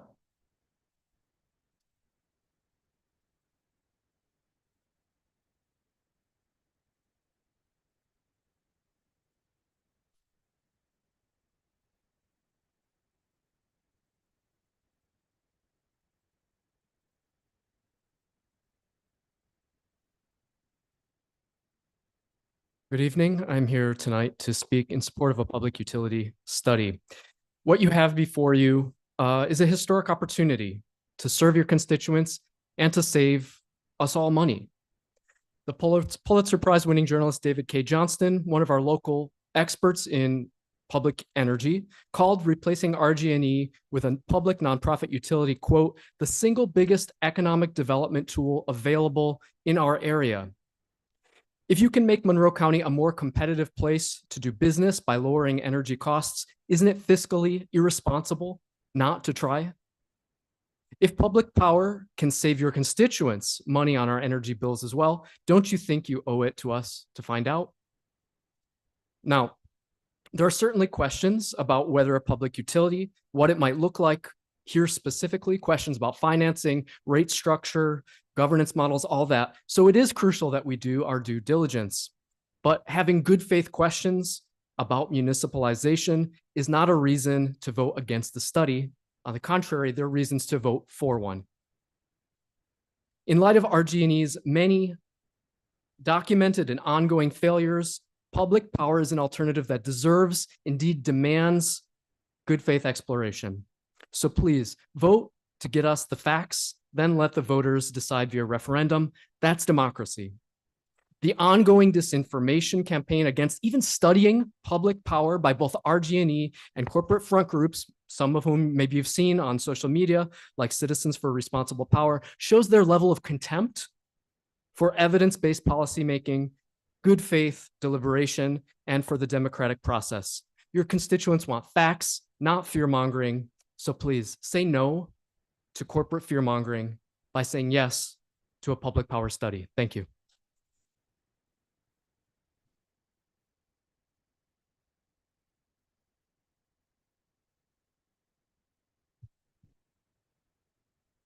Hello, everyone. My name is Daniel Moore. I'm a resident of the town of Penfield, and I'm also a college student. Even as a college student, I have served on a couple of boards and committees of the town of Penfield. For example, I currently serve on the Energy and Environmental Conservation Committee, and even in the county, I've formally served on the Monroe County Environmental Management Council. You may say that I have a little bit of experience with how the government plays a vital role in combating environmental and sustainability issues. I stand with the opinion, along with several speakers here today, in support of funding a public utility implementation study. As both appointed and elected representatives, we have a duty to serve public interest, not transnational corporations. The public interest is clear. Funding an implementation study for the public utility means funding a study for more accountability, affordability, and efficiency. Passing and not vetoing the funding for the implementation study would mean that 100 million in profits would be put back into this community. If water in this county is provided not for profit, for public benefit, why can't our energy be? To wrap things up, I would like to remind people of the importance of electoral democracy. 4,570 people voted to elect the representative in District 10, 3,312 voted to elect the representative in the District 13, and 85,520 voted to elect the highest seat in Monroe County. I was one of them. People voted everyone in last year. Now it's time to act. As a speaker said before, rather sang before, Get the facts so the people can vote. Like,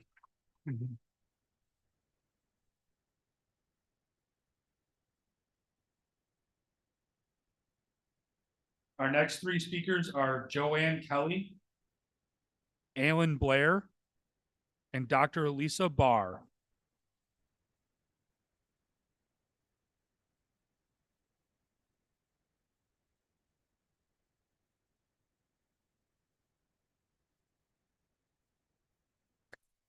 Hi, my name is Joanne Kelly. I spoke before about my tree, which is still there. After lots of years of trying to have communications with RG&E and getting nowhere, after I spoke here November 14th, 23, I became best friends with RG&E for a week and a half. The next day that they came out, they looked at the tree. They told me, yes, the tree needs to go, which is fine. They said it'd be done in a couple weeks. I'm not mad that the tree didn't go down in 2 weeks. There's probably many other things. Clearly, they have a lot of customer service issues going on that they probably have to deal with. What I'm upset about is that it took me coming here for anybody to even take the time to talk to me when I've spent hours upon hours upon hours upon hours calling RG&E. And what makes me that much madder is that I haven't heard nothing in all these months. And then today I decided, because I'm in Henrietta, New York, District 13, to send an email to my district person. And an hour and 15 minutes later, RG&E called me. Why is it that I have to speak publicly, and if it's PR, that everybody wants to be my best friend? But when it's a safety issue or customer service issue, because I was without power for 14 days when that windstorm hit Henrietta 7 years ago, and it was under 10 degrees. And I never said a thing. They said it's not their fault. They were doing their best. Okay.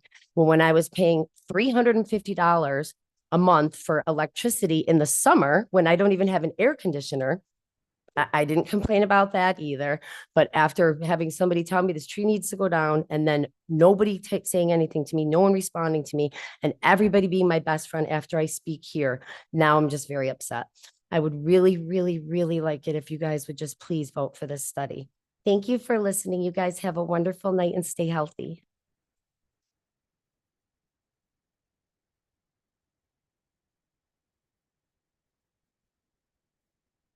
Hi, I'm Alan Blair. I'm in District 23. I was originally supposed to talk about food scraps recycling, and I do want to say it's the right thing to do. It'll decrease the county's carbon pollution by a large amount. The legislature should definitely vote to fund a food scraps recycling program. But the moment demands that I also talk about replacing RG&E. I was here when the legislature voted on the feasibility study last. At that session, several of the legislators who rose to defend their votes against the study said things I knew to be factually untrue. Now, I'm a physician. When physicians get their facts wrong, patients can die. So getting my facts right is really important to me, and I get upset when other people don't seem to care about getting theirs right. Now, here are some true facts about replacing RG&E with a public utility. No tax money will be used to fund the RG&E takeover. It'll be financed by a public bond. Union membership will increase with the new public utility. All current union jobs will remain, and new union jobs will be created as the jobs RG&E has outsourced are bought in and made permanent.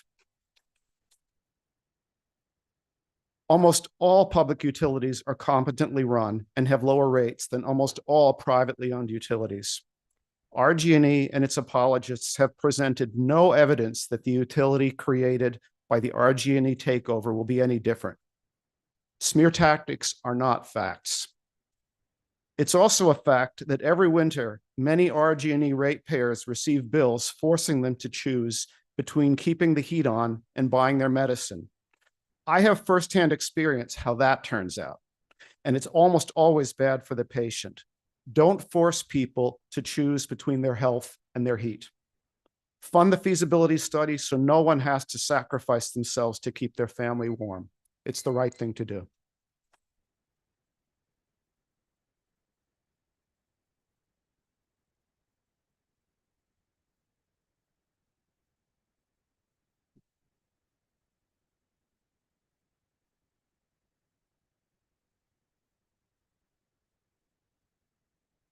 Dr. Lisa Barr, when we fought the Constitution fracking pipeline and won, the fossil fuel industry brought in a lot of misguided union people in a fear to fill up the public meetings there too. My brother was a Teamster shop steward.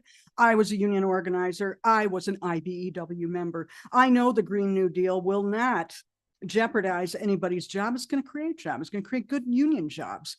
But thank you all for being public servants as our threatened democracy continues being threatened by Donald Trump's Republican junta in the House of Representatives. With a corrupt Supreme Court that would, unless 3 key members are impeached, side with RG&E when they appeal any legislation. Yet I hope if Metro Justice gets this money, supporters will volunteer to give Joe Biden a true Democratic Party majority in Congress and protect their work. And then run for Monroe County Democratic Committee to do the following: primary the Republican DA, a missed opportunity that hamstrings the progress of the Rochester Public Accountability Board. I want my time back.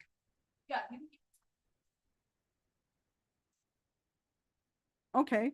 Remind elected or other public officials to stop spewing lies and half-truths about bail reform. Remember, Sheriff Baxter admitted they were charging crimes improperly. It was never a bail reform issue. And that's also a violation of the New York State Little Hayes Act and the Federal Hayes Act, which does apply to our sheriff, as every police department gets federal funding. Please consider censuring the person who called a legislator a conspiracy theorist for doing journalism praised by our own David K. Johnson.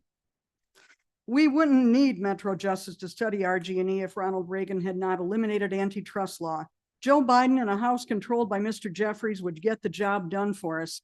Please also consider a 10-fold increase in the Department of Human Services funding. Never again give a $1.5 million surplus to golfers and giraffes. Kids die in Rochester as well as Gaza, folks. Please also consider legislation to stop LLCs who won't be unmasked by state legislation for another 2 years. They're flipping houses without repairing them in Rochester to one another using their revolving lines of credit. Thank you.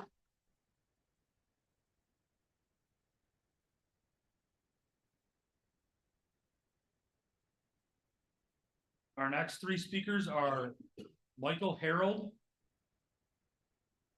Diane Stengel, and Michael Hayes.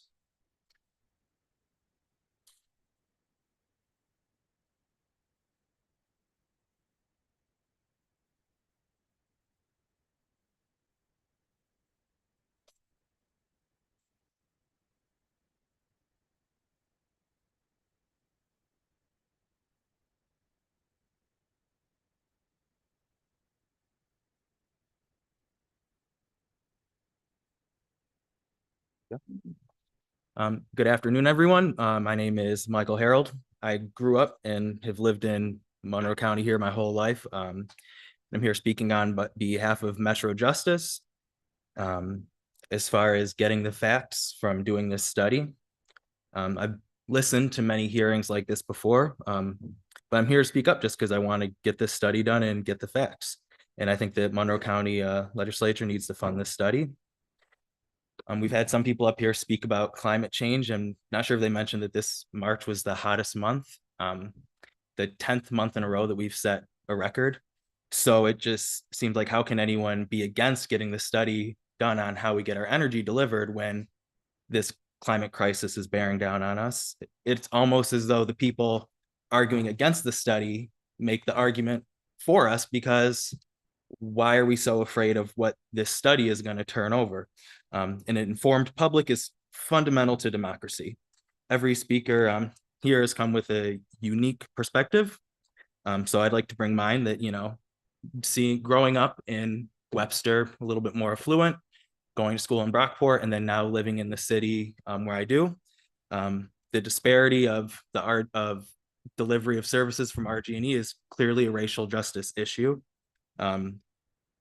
I grew up, in Webster in the 90s, and, if you can guess about my age, we had snow, we had storms, and we had outages, but not the type of outages that you get in the lower socioeconomic areas of the county, where RG&E doesn't seem to, serve everyone equally. Or maybe the quality has just gone down overall, which is also troubling. And as a shop floor steward, I work over at Strong Hospital in 1199. I know I've had experiences busting down the manager's door, not having all the facts. So before coming before you, I have looked at both sides of this argument. Do I just finish up my thought? Yeah, and I just think that we need to have all of the facts and get the study done. Thank you. Thank you.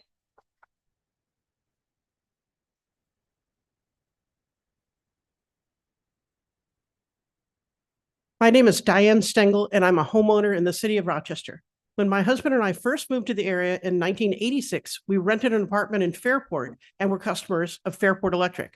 Our bills were surprisingly low, less than $100 a month if memory serves. They were efficient and accurate with billing. We were delighted that our power came from environmentally friendly hydroelectric. A year later, we bought our house in the city and became customers of RGD. Our bills skyrocketed to approximately $600 a month, a shocking increase.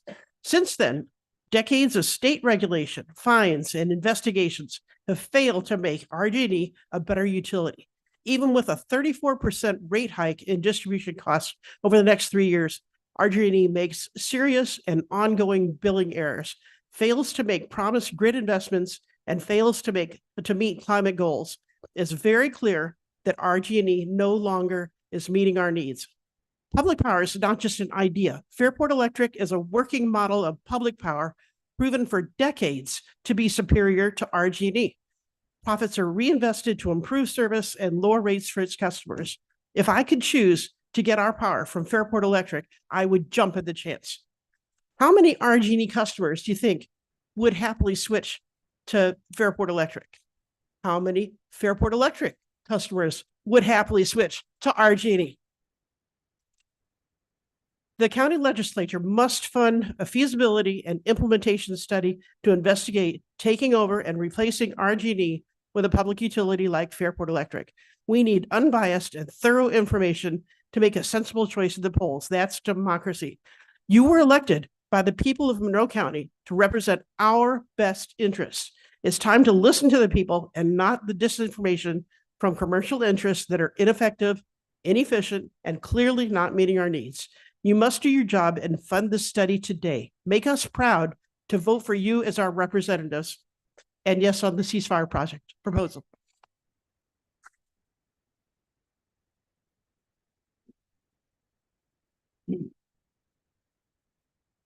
Hi, my name is Mike Hayes. I'm a Monroe County resident, husband, father, veteran, and small business owner. I got a Bachelor of Science degree from the United States Military Academy at West Point. I've got an MBA from the University of Rochester Simon School of Business. I'm the second generation of a local company here, GLC Business Services. We support professional firms locally in Rochester, regionally across the Northeast, and in pockets across the country. Last summer, I wrote an op-ed in support of RG&E, and nothing's changed since. My piece, which I've got 30 copies that can be distributed to the body here, has relevant points that still apply and support the body rejecting this proposal to spend $1 million on evaluating a takeover in RG&E. In the interest of keeping things brief, I'd like to summarize a few points. First off, our county executive said, creating a public utility is an extremely complex issue beyond the scope of Monroe County and could have billions of dollars of implications for taxpayers.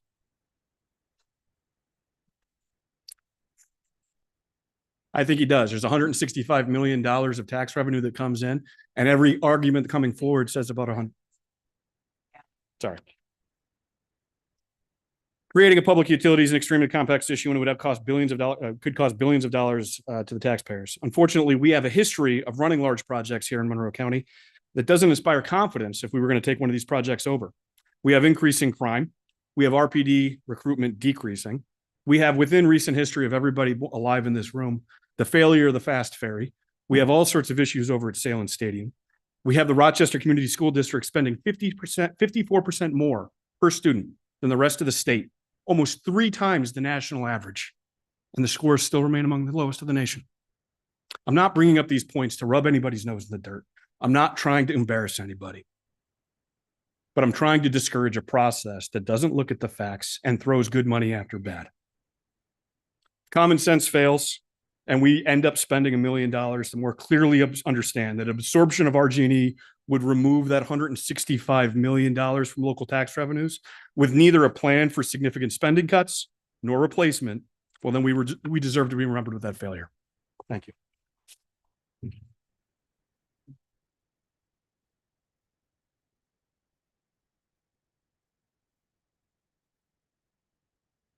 Our next three speakers are John Keevert, Ed Schramm, and Kevin Yost. Also, while everyone's walking up here, the same goes for the gallery. Please don't address the speaker. Thank you.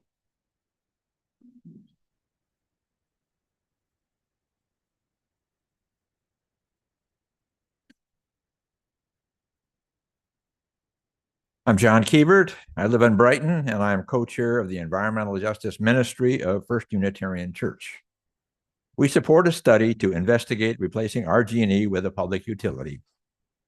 Last year, another company offered us financial rewards for helping find and oversee customers for a new community solar facility. It sounded appealing. We had, however, done this before and experienced year-long delays working with RG&E. Rochester Area Interfaith Climate Action also had done this and experienced unending billing troubles with RG&E. After discussion, we decided it really wasn't worth the hassle dealing with RG&E. Service doesn't seem to be a priority at Avangrid companies. Many Avangrid electric subsidiaries rank below average in J.D. Power surveys of customer satisfaction. In the recent large utility category, nearby NYSEG came in next to last. In the medium-sized segment, RG&E ranked 2 places below average. With such a low bar, a public utility can certainly do better. I ask the Democrats in the legislature to all remember their core principles and value improving the lives of working people over increasing corporate profits. Public utilities have a strong record of better reliability and cheaper rates. Please do not be taken in by the old trope that all for-profit companies are more efficient than public-owned ones.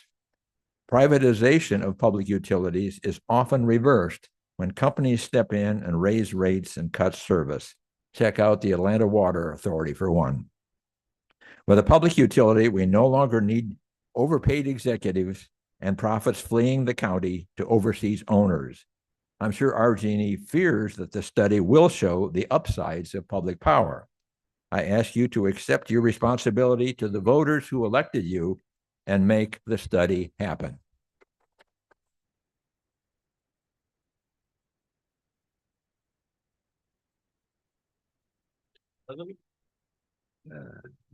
Energized group here. My name is Ed Schramm. I live in Greece, New York, obviously in the county of Monroe. My purpose here is simply to request that this legislative branch do not support the request to fund additional money for the takeover of the utility. Monroe County residents cannot afford the loss of $220 million in tax revenue. I want you to stop and think what that $200 million does for everybody in this county. The county cannot afford to lose those functions. County has 750 million residents, plus or minus a few. RG&E is servicing 2.2 million people with electricity and just under $1 million in natural gas. We have enough issues in Monroe County to address right now. This is not one of them. This is not the right time. We have issues where we can't house all of our adults, our veterans, our children. We can't always feed all of our children in this county. We need to take care of our own problems first and worry about this later. You can do a lot of money with $1 million, and I'm sure there are a lot of kids out there that would like to have a full stomach tonight. And I'm sure there are a lot of veterans and homeless people and children who are homeless that would sure like a warm bed tonight. The study will end up costing, say, $1 million, $1.5 million, and it very clearly could be more. And if you decided to take over the utility, you need the wherewithal, the experience, the knowledge, and probably a few $1 billion to do that. So I thank you for your time, and I'm going to ask you to please disapprove the proposal. Thanks.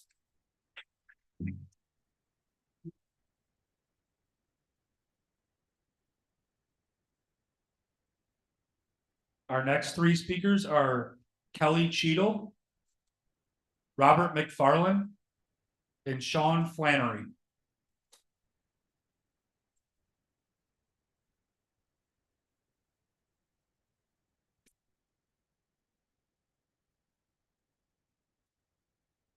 Good evening, everyone. My name is Kelly Cheadle.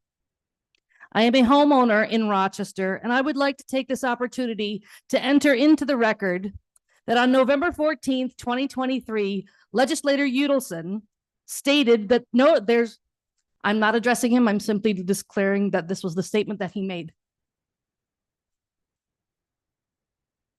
There is no doubt that RG&E has failed this community.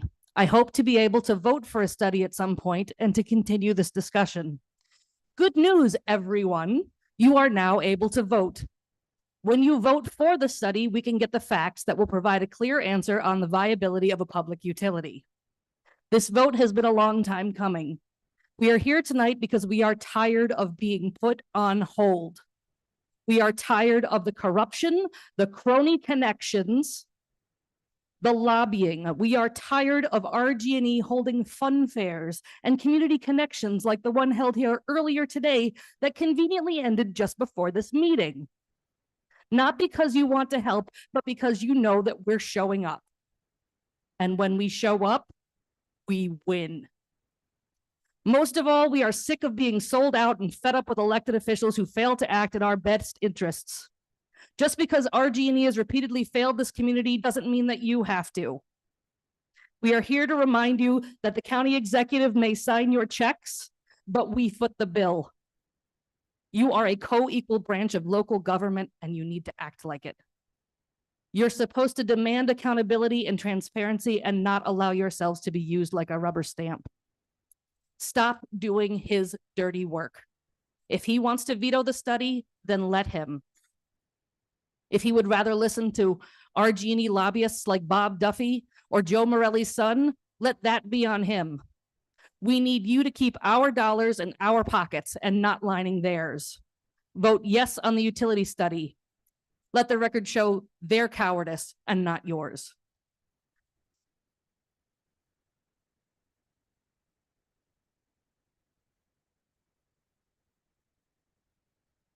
Good afternoon, Monroe County legislators.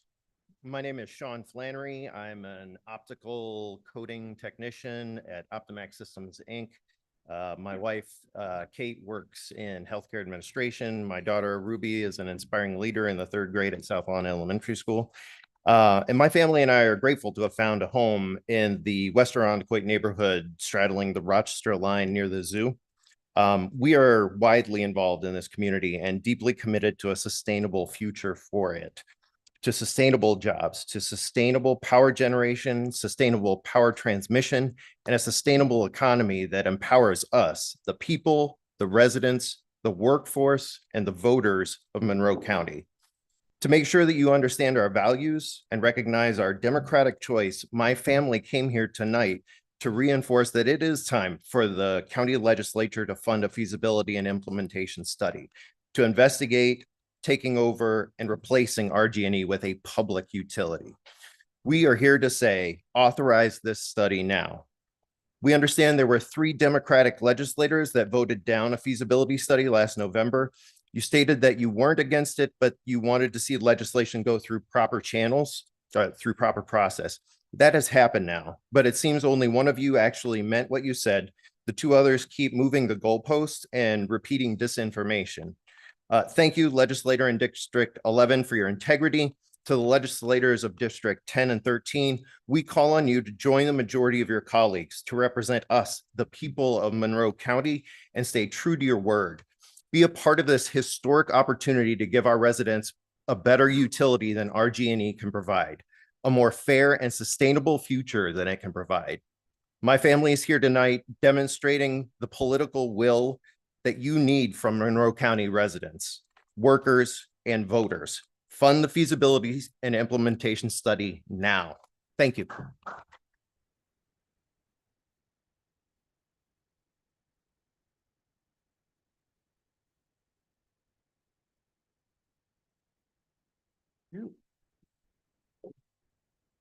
Robert McFarland here to support legislator Carol, okay.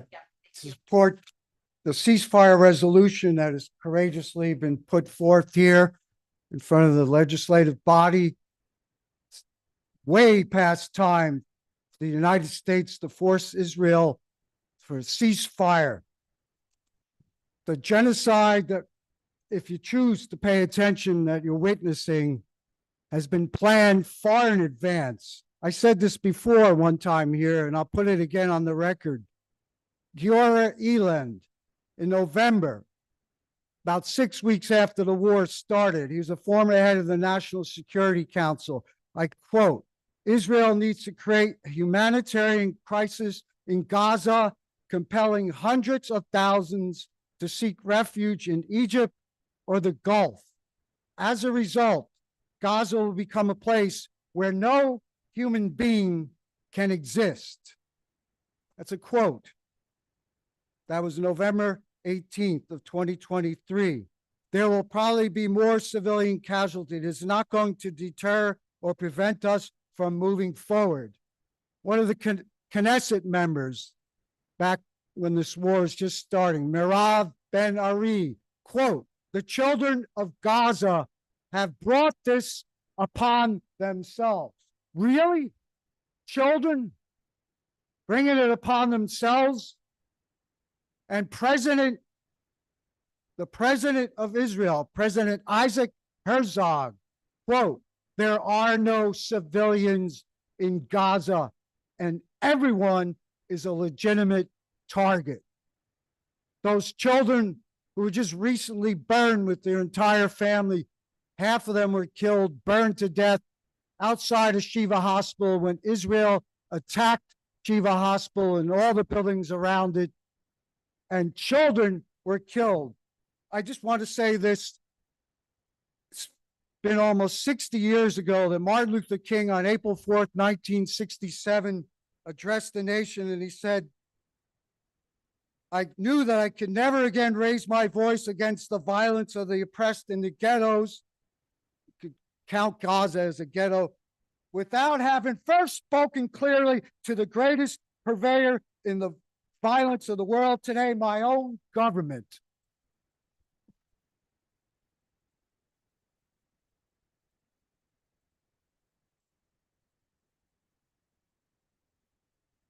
Our next three speakers are Christine Noble, Talia Delphi, and Ronald Hall.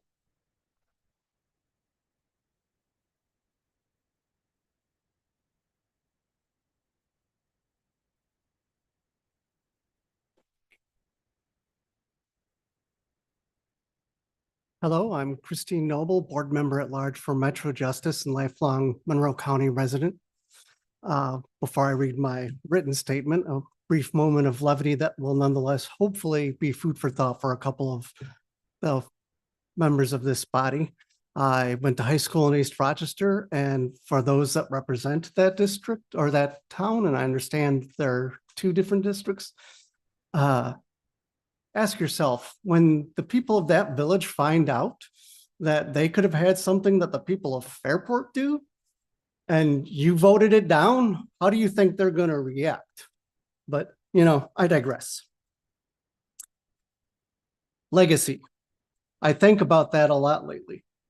I'm 52, more years behind than ahead. And then again, I'm guessing that I'm a bit younger than the median age of this body, which puzzles me. How are any of you on either side of the aisle not thinking of your legacy? I think about mine all the time. What am I leaving behind for my nephews, nieces, my great niece, my godson? I want to leave a world that's a little bit better. You have a choice today. You can continue to parrot the mendacious talking points of RG&E and the Chamber of Commerce. You can refuse to even study, just study a public utility. You can leave a legacy that will leave your children and grandchildren ashamed. As a second-gen German American, I know a little bit about that. Or you can leave a legacy that shows you care about your descendants. You can show that you want them to have a world that was a little bit better than what you came into. Make them proud. And because I have a few seconds left, to those RG&E workers that are here tonight, especially the customer service folks, we want you to have the union representation you deserve. Right now, the customer service folks don't, as I understand. So stand with us, stand with Metro Justice, who has always stood with labor. Thank you very much.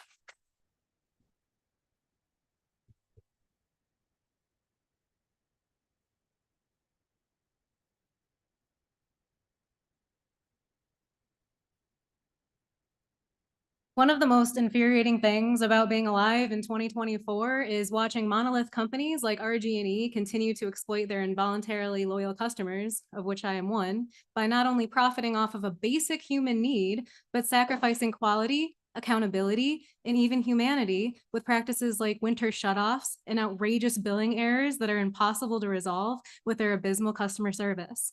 Furthermore, we as a global population of the working class are held hostage by these corporations on an increasingly uninhabitable planet we do not have the option to leave, as they puppeteer our leaders into making decision after decision to further line the pockets of multi-millionaire shareholders, while the most vulnerable and impoverished populations are forced to endure the harshest impacts of the resulting climate disaster. RG&E specifically maintains carbon dioxide emitting energy sources, the most widely recognized driver of climate change, rather than pursuing renewable energy, which effectively cuts their business costs, yet in doing so contributes to dooming us all. It is beyond understanding to live in a society where humans choose to exploit the most precious and valuable resource we have, a life-sustaining planet. We all have that in common. This is our home, the only one we get, and it's fragile, and it's on fire. We see the intensification of this crisis escalating before our very eyes in ways that are impossible to ignore. March was the 10th month in a row to be the hottest on record. Devastating wildfires ravage the earth with such severity, even Rochesterians choke on the smoke that drifts into our region and poisons our summers. As we hurtle past scientifically established global temperature thresholds that threaten every facet of life on this planet, we, meaning each of you, face the choice between business as usual or implementing the radical changes necessary to preserve life itself as we know it. I beg our lawmakers to think of your own loved ones and future generations when you vote in favor of a public utility study that will serve your people with greater integrity.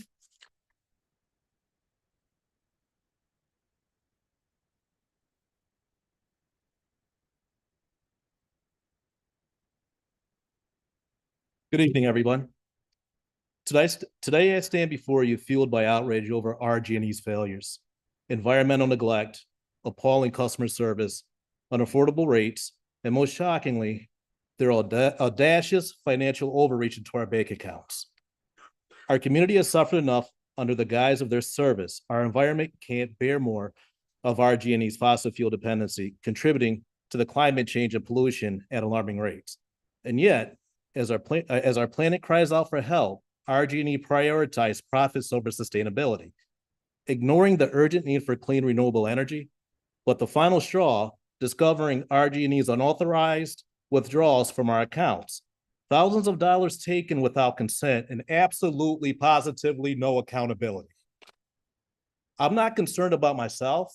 I'm concerned about the people that live in the neighborhoods that I come from that legitimately have to make a decision whether they're going to eat, they're going to buy their children Christmas gifts, birthday gifts, and have to pay an RG&E bill because they're facing a shutoff notice. All the while, they're calling the customer service center, they're getting different answers from different people that they reach within RG&E. But yet, RG&E is on this public campaign tour where they're giving outreach to the community, which I find totally hypocritical, unfortunate, and sad. Very, very sad.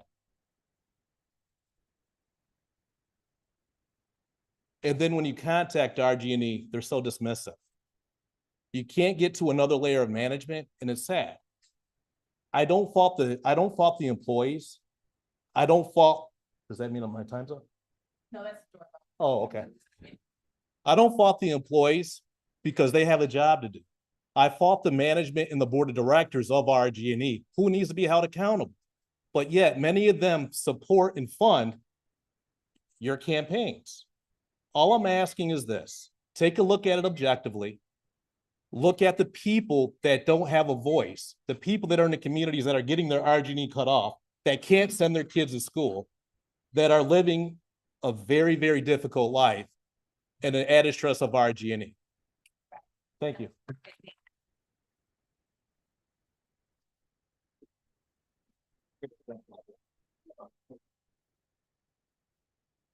Our next three speakers are Melissa Carlson, Matthew Foster, and Mohini Sharma.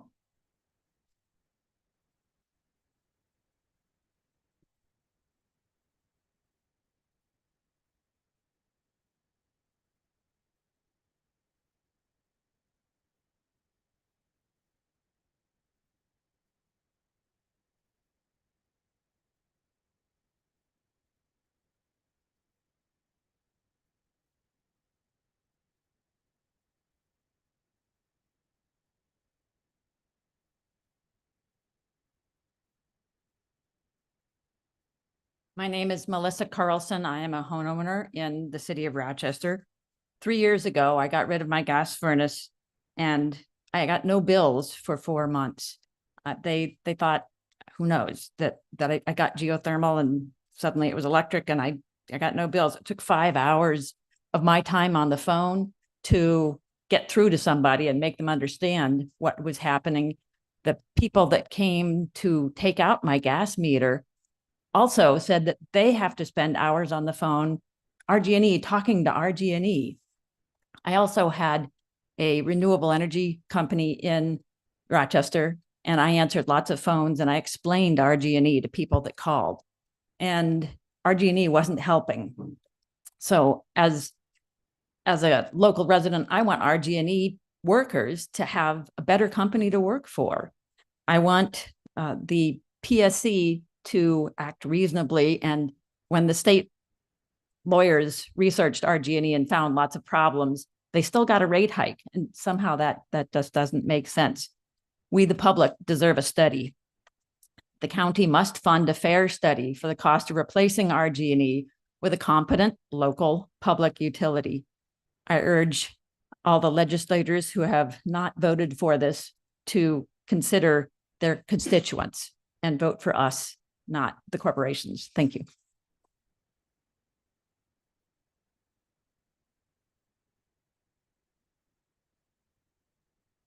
All right, look, a public power study would cost less than $3 per Monroe County voter and be paid for from unallocated funds. You are so close to doing the right thing. The majority of the Dem caucus supports the study. If there was ever a time for unity with your colleagues and with the public you are entrusted to represent, that time is right now. Those that are still against the study, it is alarming how closely your reasons for preventing a study resemble RG&E's disinformation. You must know that the $8.5 million figure is bogus. RG&E admitted on public radio that this figure comes from them. You know better than to believe the figure provided by the very company that has everything to lose if an objective study happens.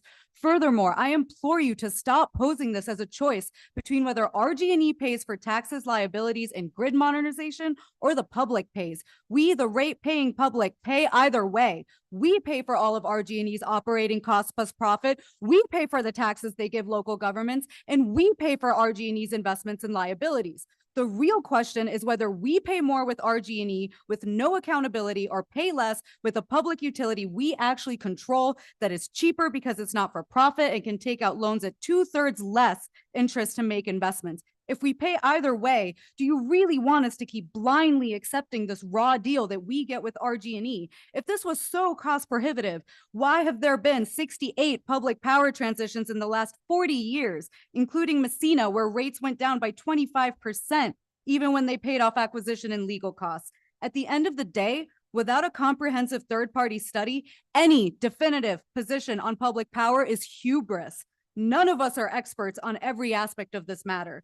RG&E's management fighting harder to prevent a study than they have ever worked to provide quality service should tell you all you need to know. I think each and every one of you is capable of being better than giving into fear-mongering and baseless assertions. Let the facts come to light. We are not afraid of a study. We hope you aren't either. You have the power to allow us to make an informed choice about how we get our heat and electricity. Let us have that.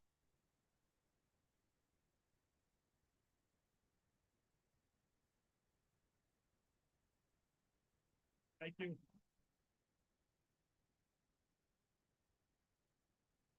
Our next three speakers are Jeff Alger, Jaden Smith, and Brendolyn Bino.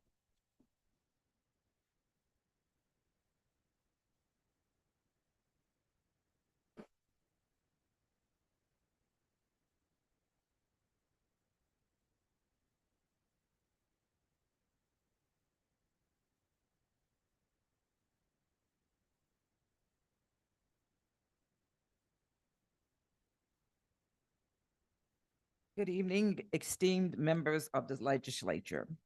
My name is Brendolyn Bino, and I have been a proud resident of Rochester for over 40 years, a homeowner for over 30 years.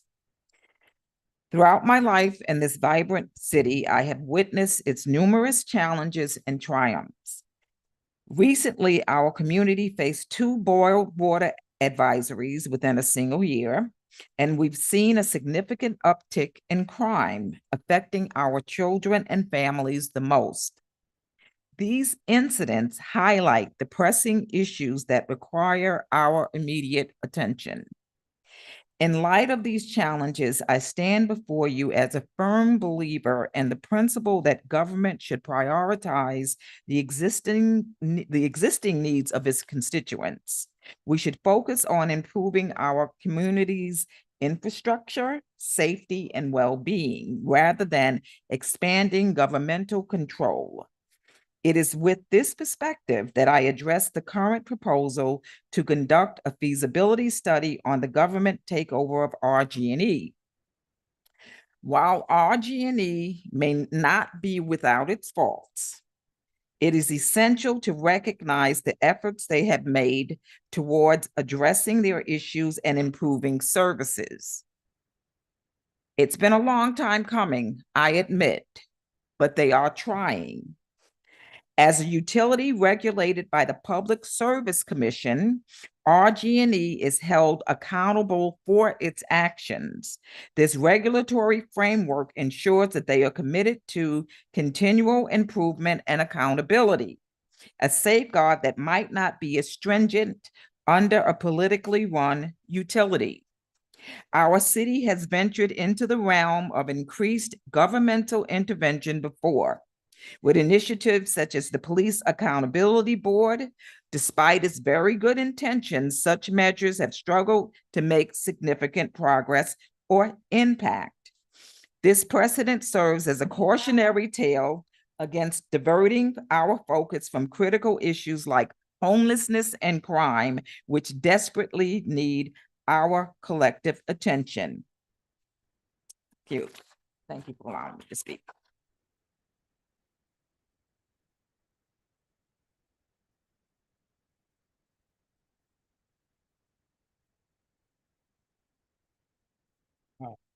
Good evening, members of the legislature.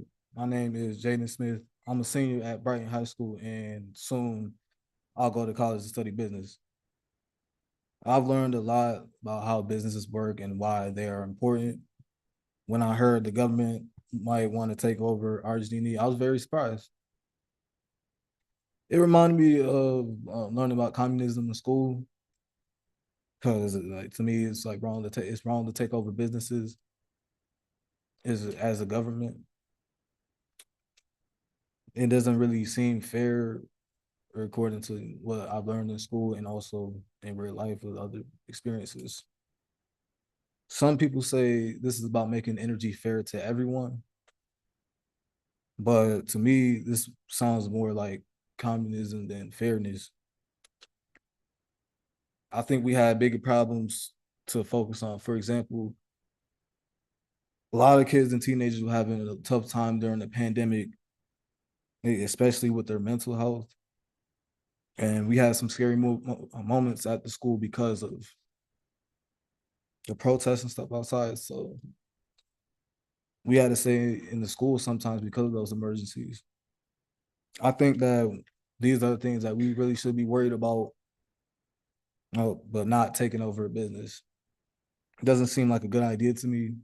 We, as the younger people, deserve to live in a place that cares more and make sure we're doing okay and be safer rather than taking over companies. So I hope that you'll decide not to go ahead with the study to take over RG&E. Let's focus on making our community better in ways that really matter to us. Thank you for listening.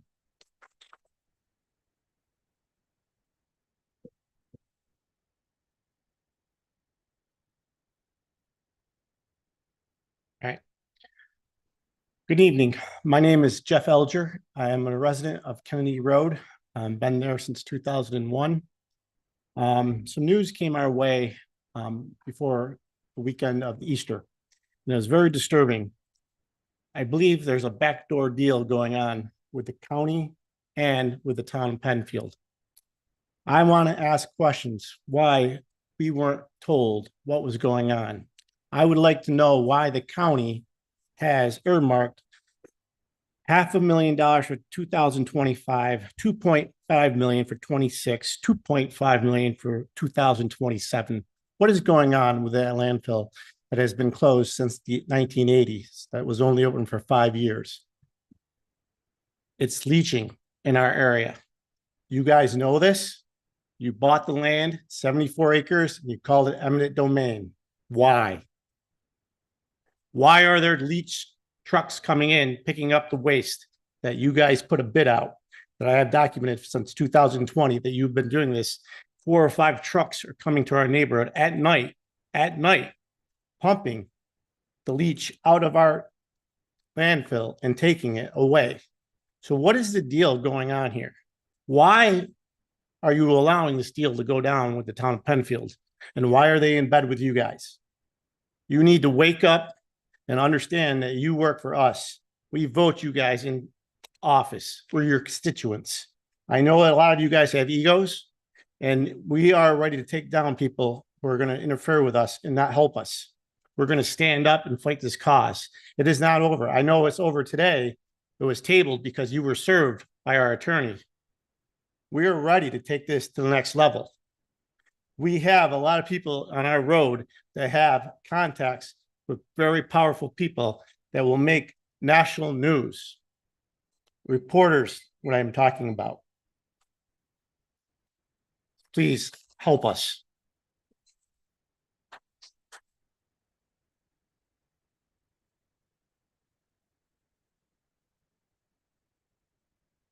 Our next 3 speakers are Lou Montemaggi, Jeff Rosenblum, and Dr. Michelle Wonderland.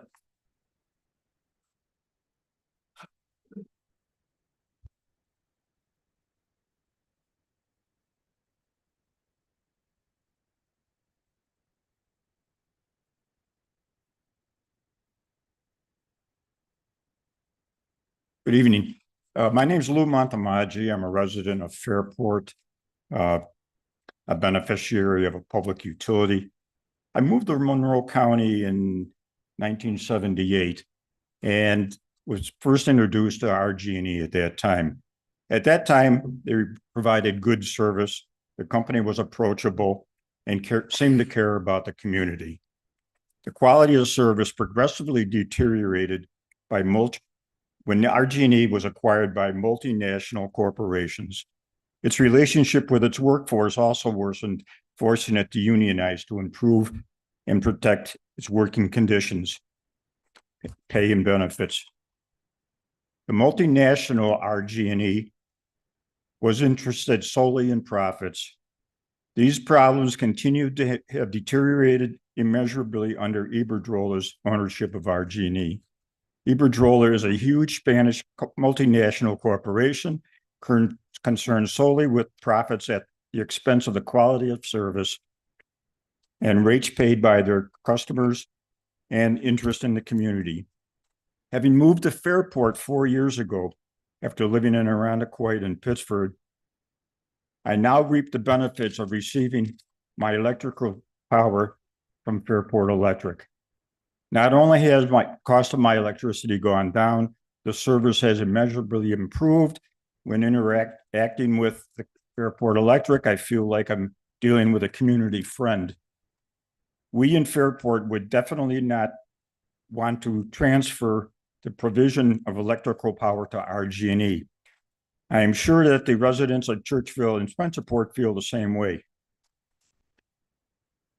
I urge the legislature to authorize the funding of a feasibility study of the establishment of a publicly owned facility. We're talking about a feasibility study, for Pete's sake. What are you afraid of? Inform yourselves and the community. Fund a feasibility study to educate us all about the process of establishing public power.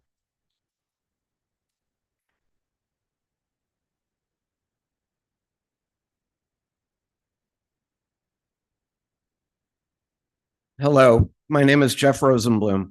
I am Vice President, General Counsel, and Corporate Secretary of RG&E. I also consider myself to be a customer service representative. In fact, all the employees you see here in green are also customer service representatives, and all 800 local RG&E employees are customer service representatives. We work tirelessly every day on behalf of our customers. We have heard calls by Metro Justice to take over RG&E and to install a government-controlled utility in its place. They claim rates will go down. They suggest, and you've heard it many times tonight, comparisons to local municipalities like Fairport Electric and Spencerport. They either do not know or do not want you to know why electric rates at Fairport Electric are less than RG&E. Fairport Electric and other municipal utilities in New York State receive an allocation of power to purchase from the New York Power Authority. Power they buy from the Power Authority, they then sell to their customers. These are at rates lower than are available on the open energy market. However, power available from the New York Power Authority is limited and fully allocated. So government-controlled RG&E will be purchasing energy on the open market just as RG&E does today. Do not allow Metro Justice to mislead you with only part of the story. Metro Justice has called RG&E incompetent, greedy, and that we are gouging customers. They may say their attacks are aimed at the corporation and not at the people that work there. A corporation is simply an assemblage of people, of human beings. So these attacks are personal and they are offensive. The more than 800 local employees of RG&E are dedicated and hardworking members of the community. I can say that with authority. They are my coworkers. The employees of RG&E are our families and friends too. Spending taxpayer money to study creation of yet another government-controlled bureaucracy is not in the best interest of the county or its taxpayers. I urge you to vote no.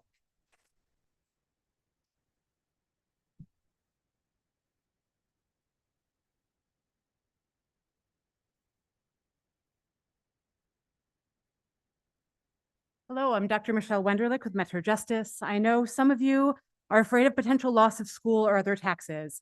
I'm not sure where this is coming from because the county would be responsible for anchoring in the new charter how they want the replacement of those taxes to work. Winter Park did this and calls it its franchise fee equivalent.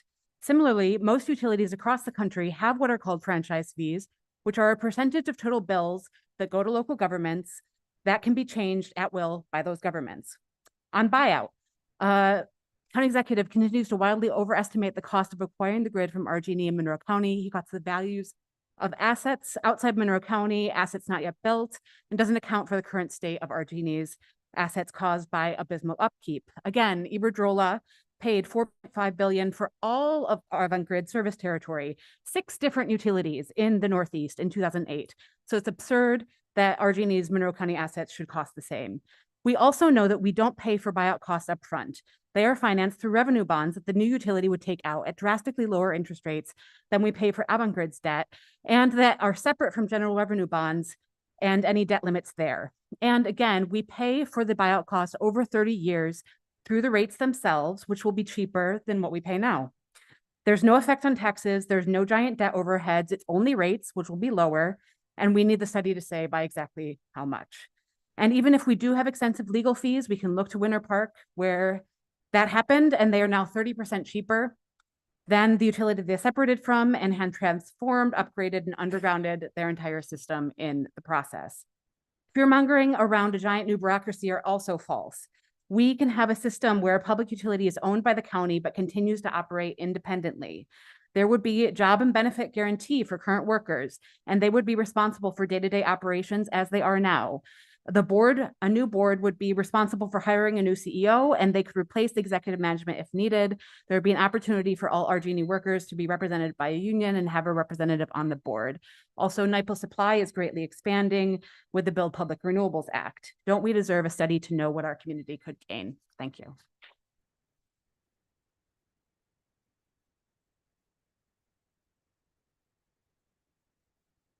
Our next three speakers are Michael Slade, Eileen Wren, and Rachel Pryor.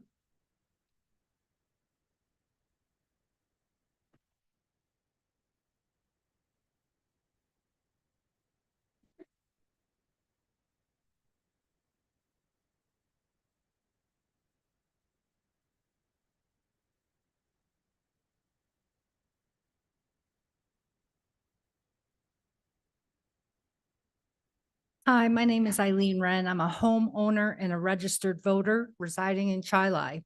I'm here again to voice concerns regarding RG&E and the public utility study. RG&E has not been able to fix their ongoing issues of billing, service, program mismanagement, and customer service, contrary to what RG&E falsely advertises. Time constraints don't allow me to provide examples. Most of these issues are not related to the workers trying to make a living. It's related to having a company being managed by a foreign entity and that is focused on profits. In the 14 years that I've been living in my house, which had a hot tub, I've installed new windows and doors and insulation in the attic and basement per NYSERDA recommendations. The hot tub is gone, and my RG&E bills have never been higher. There are many assumptions and misinformation being communicated by RG&E, their lobbyists, and by a few of the elected officials here tonight. These can only be substantiated or dispelled by completing a study. A vote of no will also substantiate the assumption that you have your hands in RG&E's purse. For democracy's sake, vote yes to fund the study. If it's determined that it's feasible, then let your constituents vote. Don't let this county become an oligarchy. Thank you for the opportunity to speak.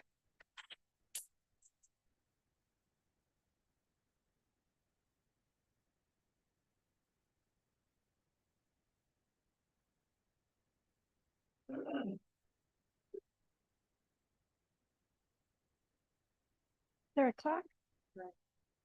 Oh.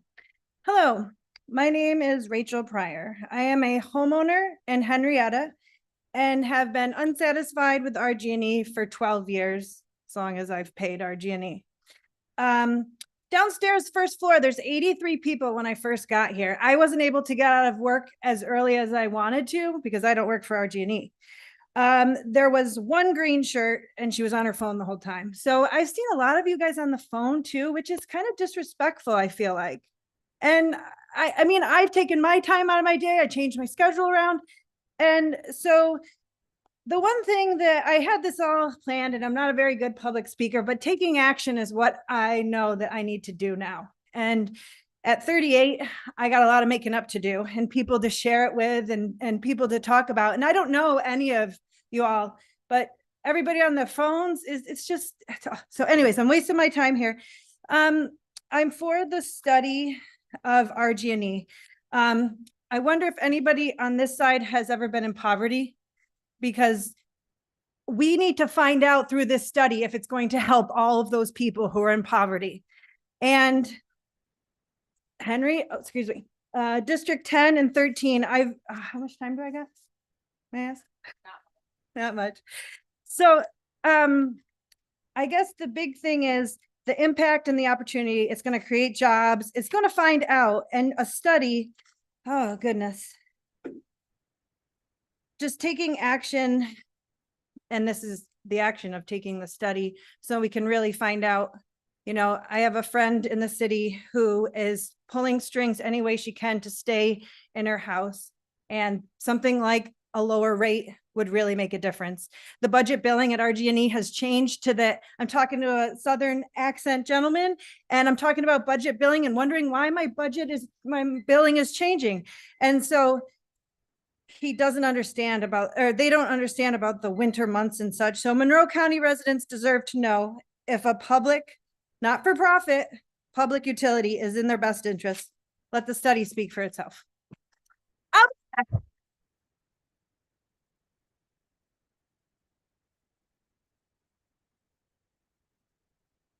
Our next three speakers are Glenna Chance, Tyrus Adam, and Crescenzo Scipione. Am I close? I apologize if I was.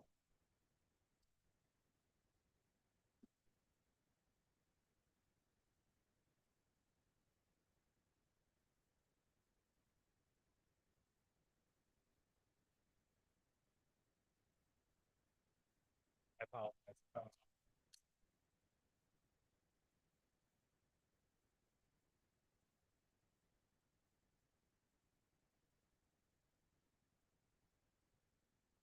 Hi, I'm Glenna Chance, speaking against smart meters. As RGE is a topic this evening, I'd again like to emphasize what is currently being perpetrated on you, the customer and community, by this company. Last month, the county publicly stated that RGE contributes the most tax revenue to the county. Well, there you have it. Certainly the county, as do local, state, and federal elected officials, does not want to jeopardize that revenue by holding RGE accountable for violating ADA law and for double dipping in federal and state monies for the implementation of its radio frequency microwave digital data collection meters. I don't know how far that attitude extends into public services, but when even the fire department's community risk program demonstrates no interest in the documented historical fire and explosion smart meter connection, this kind of public input apparently becomes nothing but an amusing annoyance to those who are tasked with public welfare. Recently, I was horrified to see two of these meters placed in close proximity to each other at a school playground. Does the county really condone irradiating children on the schoolyard when thousands of scientific and biological studies show that children absorb 2 to 5 times more radiation, specifically in the hippocampus, hypothalamus, and cerebellum, causing permanent damage to vision, hearing, brain development, and cancer? These studies, by the way, come from your government. Isn't it backwards Band-Aid thinking to use this tax money to institute services for damaged children instead of preventing the damage in the first place? Radiation is a biologically active, penetrating physical agent. No exposure to radiation is safe, and repeated exposure is cumulative. You can rig the data, but you can't rig reality. Save yourself. No one else will. Just say no. Thank you.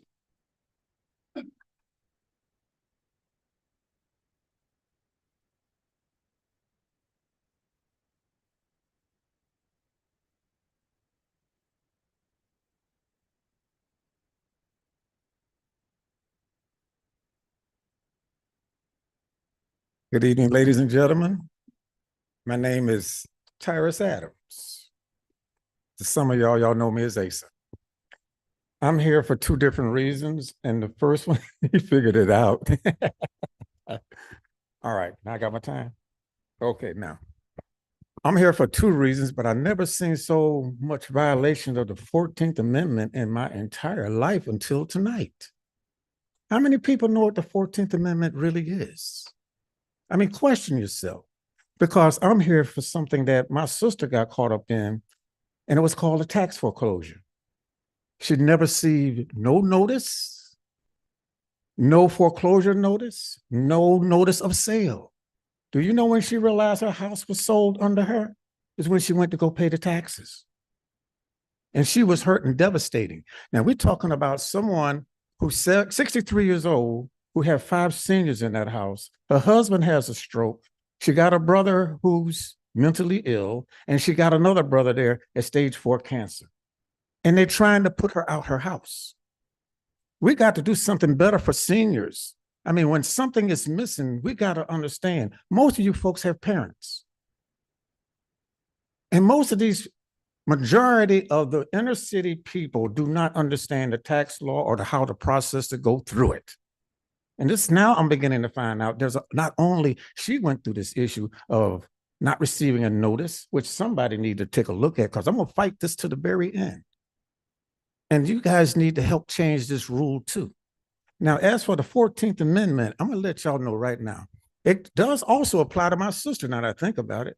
Rights of liberty and what else? In the pursuit of what else? Do you guys understand how much violations we're doing when it comes to house foreclosures? Now, try this one here. With RG&E, you're violating people's 14th Amendment again. So think about this. I say vote yes on the study because didn't you have to vote for a study for a golf course a year ago? And I was here when y'all voted for that study. So if you got your golf course, you got to give them the RG&E. Now, good night, and I will see you guys again, and y'all will definitely hear about me on this one again. But help me find a way to save my sister. That's the number one. Thank you.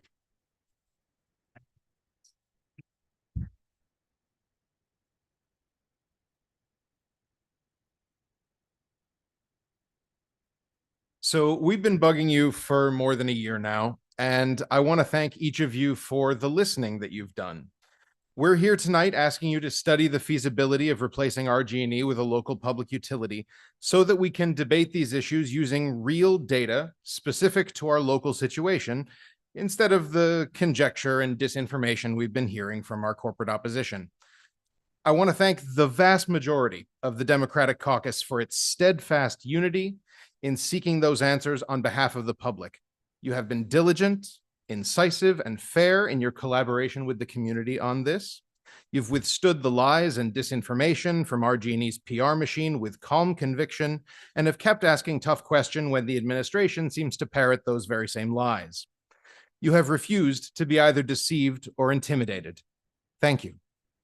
I especially want to thank the honorable legislators from Districts 10 and 11. When this question was brought before you in November, you both had concerns about the process. It hadn't gone through the committee process and you needed to do your due diligence.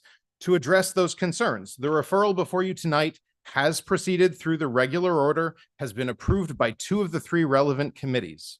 We thank the legislator from District 11 for his support now that we've satisfied the concerns of procedure. We appreciate and recognize your integrity. I also want to thank the legislator from District 10 for his cordiality and intellect, and for his 2 affirmative votes on this in the EPW and Ways and Means committees. We're heartened by your fair-mindedness and commitment to faithfully serving the interests of your constituents. We look forward to your affirmative vote on this matter on the floor tonight. I dearly wish that I could also thank the honorable legislator from District 13, our esteemed majority leader. Someone we've hoped and still hope to count as a leader for the public interest.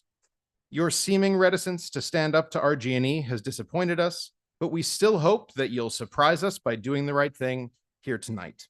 We invite you to stand with the rest of your caucus and with the public by voting for this study.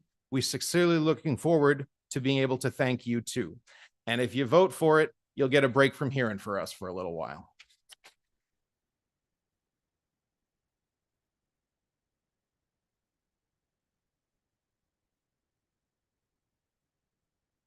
Our next 3 speakers are DJ Militello, Jim Berger, and Beatrice LeBron.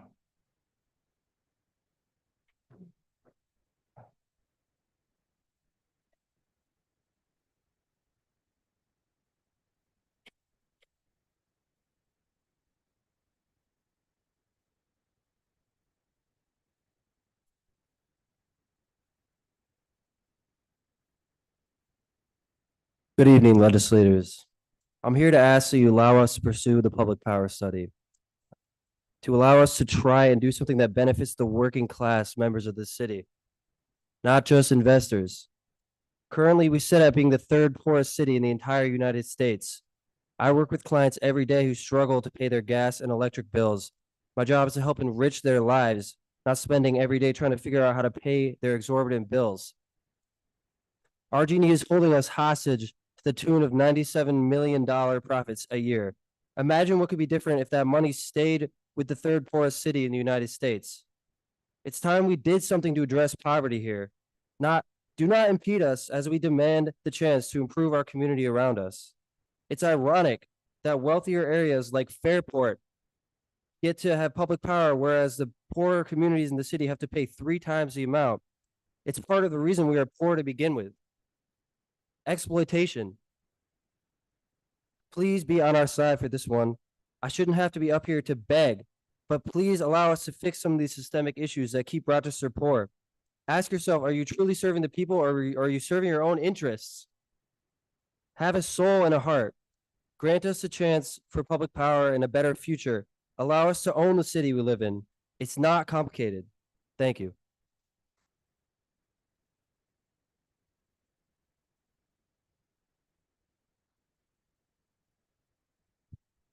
Good evening. My name is Beatrice LeBron, and I am the proud executive director of the Father Tracy Advocacy Center since March of 2023.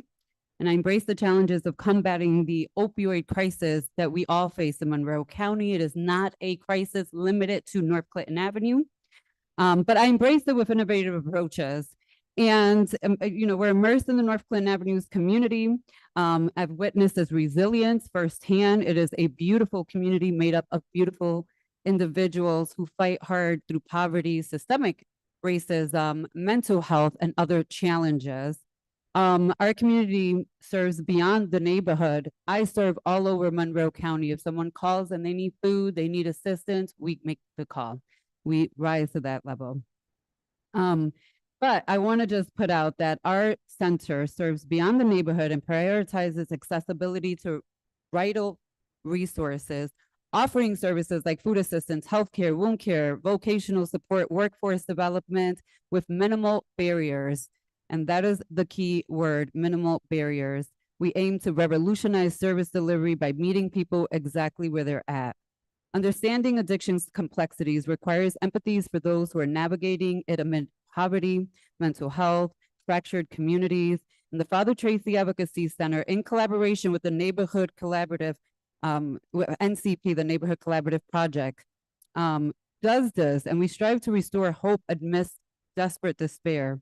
However, some county legislators pay lip service without tangible aid, and while others advocate for harmful policies or spread misinformation utilizing Twitter, conversations without actual experience, storefronts, fake nonprofit organization. And I implore the county legislators to investigate your own and the legislator who is operating a nonprofit and what's happening out of that nonprofit.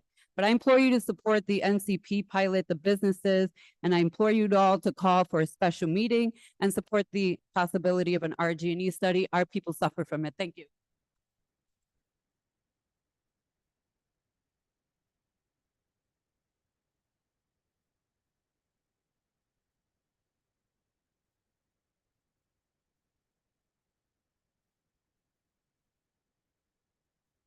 Three speakers are Elizabeth McGriffin, Susanna Gorino, and Andy Carey.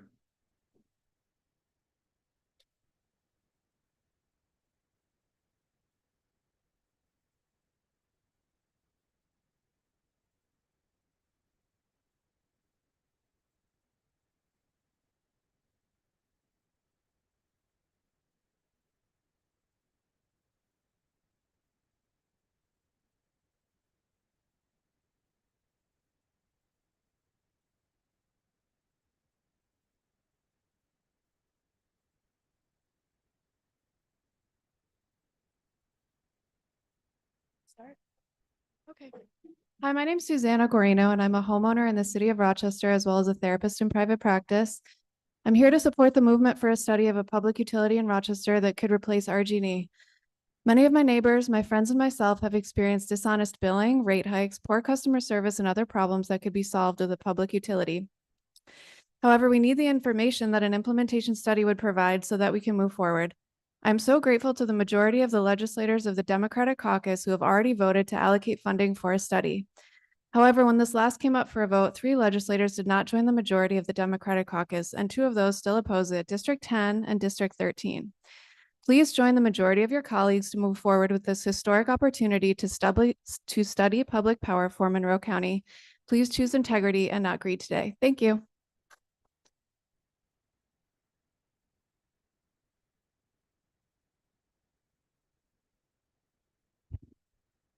Hello, my name's Andy Carey, and I'm here on behalf of the Neighborhood Collaborative Project. I learned a long time ago not to follow Beatrice, and so I'll keep it sweet. I'll keep it quick. Just wanted to talk about the idea of being grateful to go to work every day. I am so lucky. You've heard a lot of commentary about NCP. I am so lucky to be on the streets and in the centers with all these amazing folks that are working tirelessly to strengthen our neighborhoods. And I say neighborhoods because everything is done in the neighborhood, by the neighborhood, for the neighborhood. I'll keep it simple. The audit is done. Look at all 4,000 pages of it. I hope a new fiduciary is put in place quickly so that we can really accelerate this work. I want to thank you all. I know there's been a long night of public comments and grateful to be here. Thank you.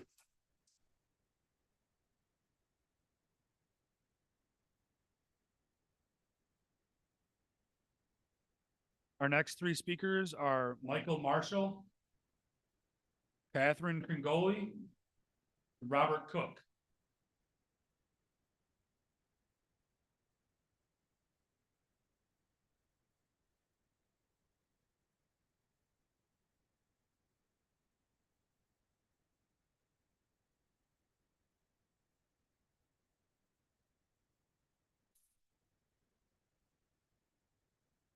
Good evening, everyone. I don't know about you folks, but I'm getting tired. Okay? I took off from class tonight to speak, and I've been speaking on behalf of this issue for a public utility, and I'm almost completed with my master's program by now.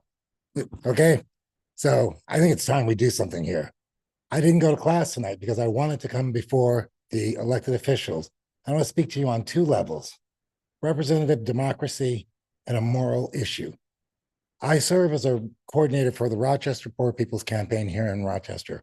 We work on behalf of poor, marginalized, working class people. They don't necessarily have the tools, the resources, the energy, or the strength and agency or voice to come before you and to share their concerns about their utilities and about the issues that they have around providing for their homes. So as a spokesperson for them, I ask you and I implore you morally, give it a vote. Give it a vote to fund the study. That's all it is a study.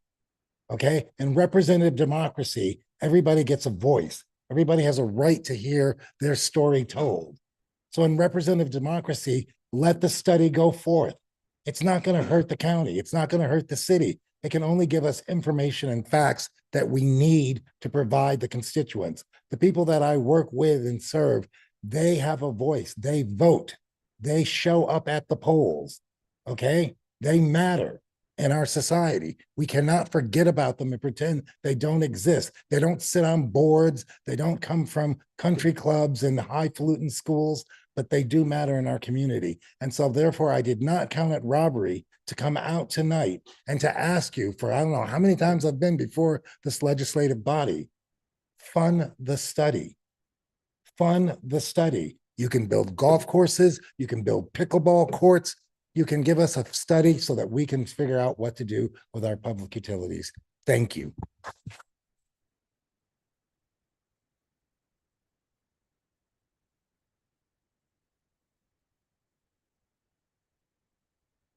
Our next 3 speakers are Sean Maloney, Mildrena Vega, and David Malecki.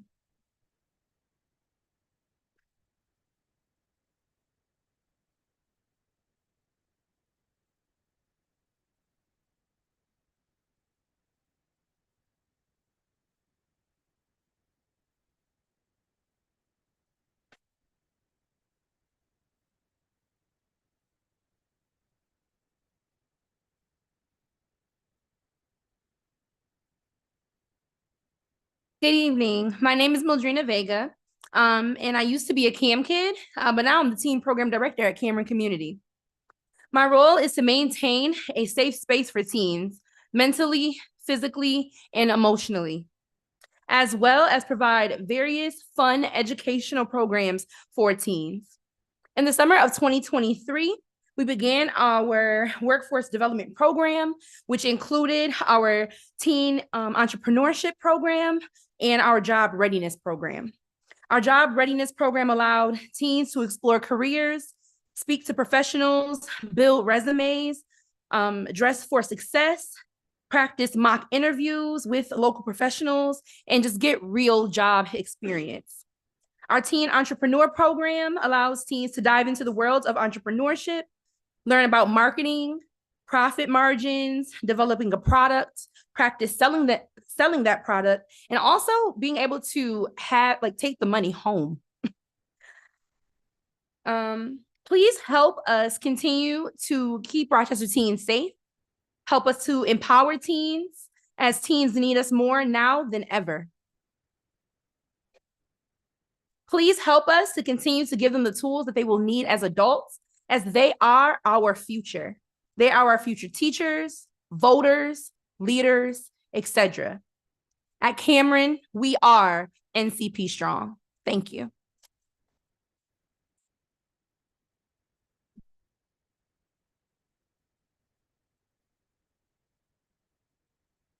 Good evening. Don't worry, I'm near the last, so we're almost done with this. I'm here to talk about the Irondequoit Bay Outlet Bridge. In 1985, the original bridge was taken out. It wasn't replaced until what, 98? Took a long time. When the bridge in Charlotte was replaced, they put the new bridge in first, and then they took out the old bridge. I see a problem with that process that was done at the Irondequoit Bay Outlet Bridge, especially because I'm a bicyclist. I'm wearing yellow to show that it's high visibility, so you can remember me. Anytime you go by a bicyclist on the road, a lot of them wear yellow. It's not because of the bridge, it's because they want to be seen and not run over. And the safest way for me to go from my house in West Webster to Irondequoit, where I used to live, is to take the bridge. Can't do that now. You got to wait till what, November? That's just wrong. And I know you guys can do something about that because you guys put the bridge in the first place. Thank you.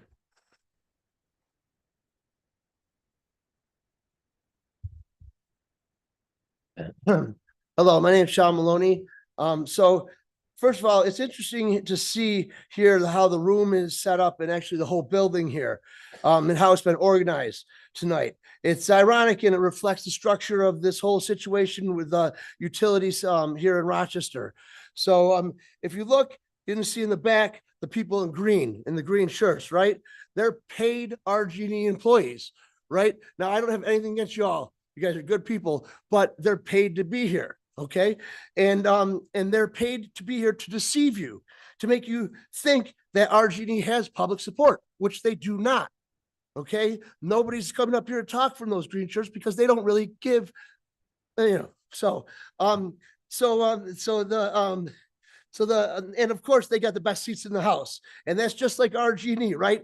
RG&E in general, they have a fat cat monopoly situation. They're a monopoly. Everybody has to use them, and that's just like them. They're getting paid for it. They're getting paid for it to the tune of $100 million out of the pockets of people here in Monroe County, and that money is sent over to some shareholders in Spain. And wherever they are, maybe on their yachts somewhere, whatever, and that's not the workers here. These workers aren't getting that money. It's being taken from us and paid to some cats over in another country, shareholders, not us. We want to pay the employees here the money. So now you have the red shirts, people in the red shirts, they're calling for a study. They're the majority of the people here. They want to replace RG&E with a public study, but they want to study first to see if that's right. Okay, as you can see, that's just like the regular people in this community. The overwhelming majority of people in this community want to study. They support this, just like this. Okay, so it's really a no-brainer. Okay, but what's happening here? We got everybody in the reds shirts sitting downstairs, because they're pushed out, just like the people in our community who aren't being heard. Okay, you guys, and now the last of you, are you all here? Okay, you're the legislators, you're sitting here, you have a chance to decide tonight who to listen to, the green shirts and Duffy and his $200 million paycheck from Avangrid, or the red shirts and the people in the community who are speaking. Finally, to use eyes on the fence, you all said you would vote if it was done properly. It's done properly. Honoring you what you said, vote yes. Let's have a public study. Let's see what it's all about. Thank you.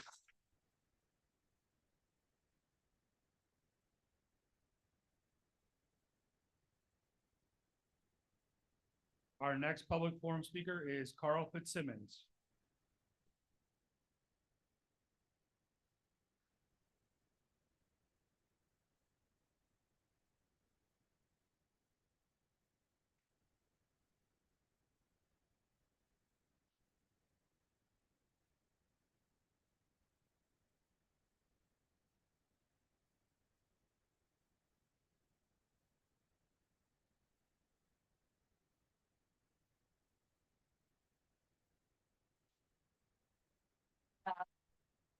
You were playing. Absolutely. Thank you. I was thinking 7 minutes, but. We'll do 10.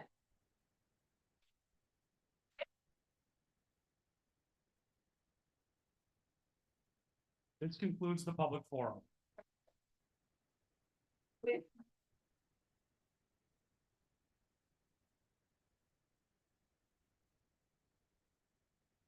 that, we'll take a minute recess.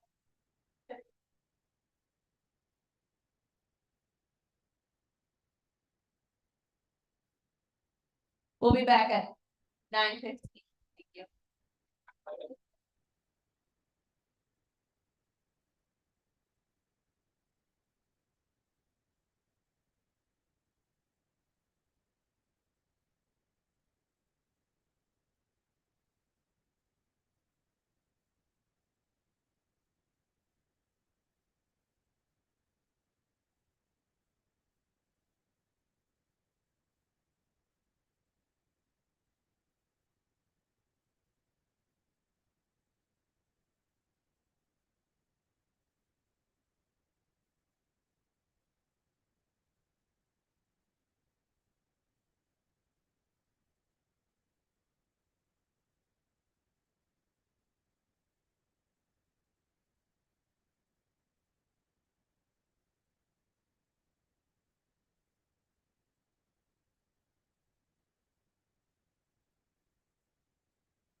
Test, test, test, Yes. test. Can legislators take a seat? Test, test.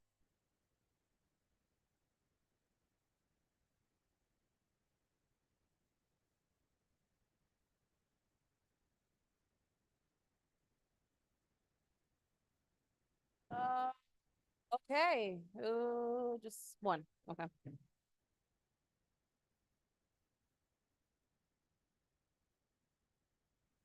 We will now proceed with the consideration of local laws. Will the clerk please read the first item on the agenda? Item number 1, referral 24-0055.LL, providing that local law entitled amending chapter 323 entitled Parks be lifted from the table.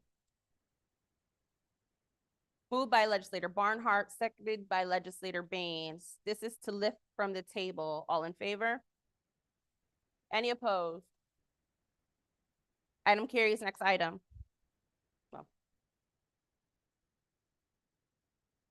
Item number 2, referral 24-0055.LL, providing that local law entitled amending chapter 323 entitled Parks be adopted.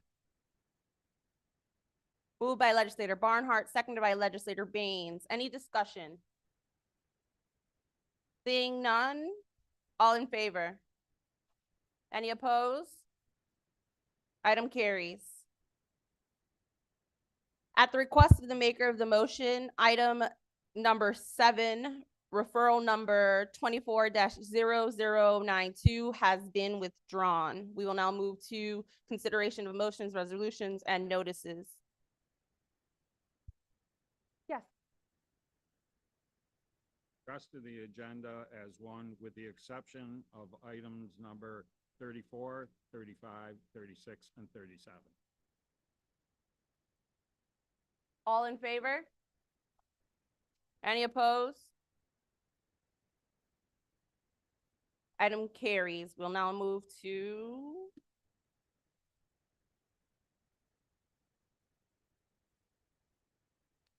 To be on item number 34.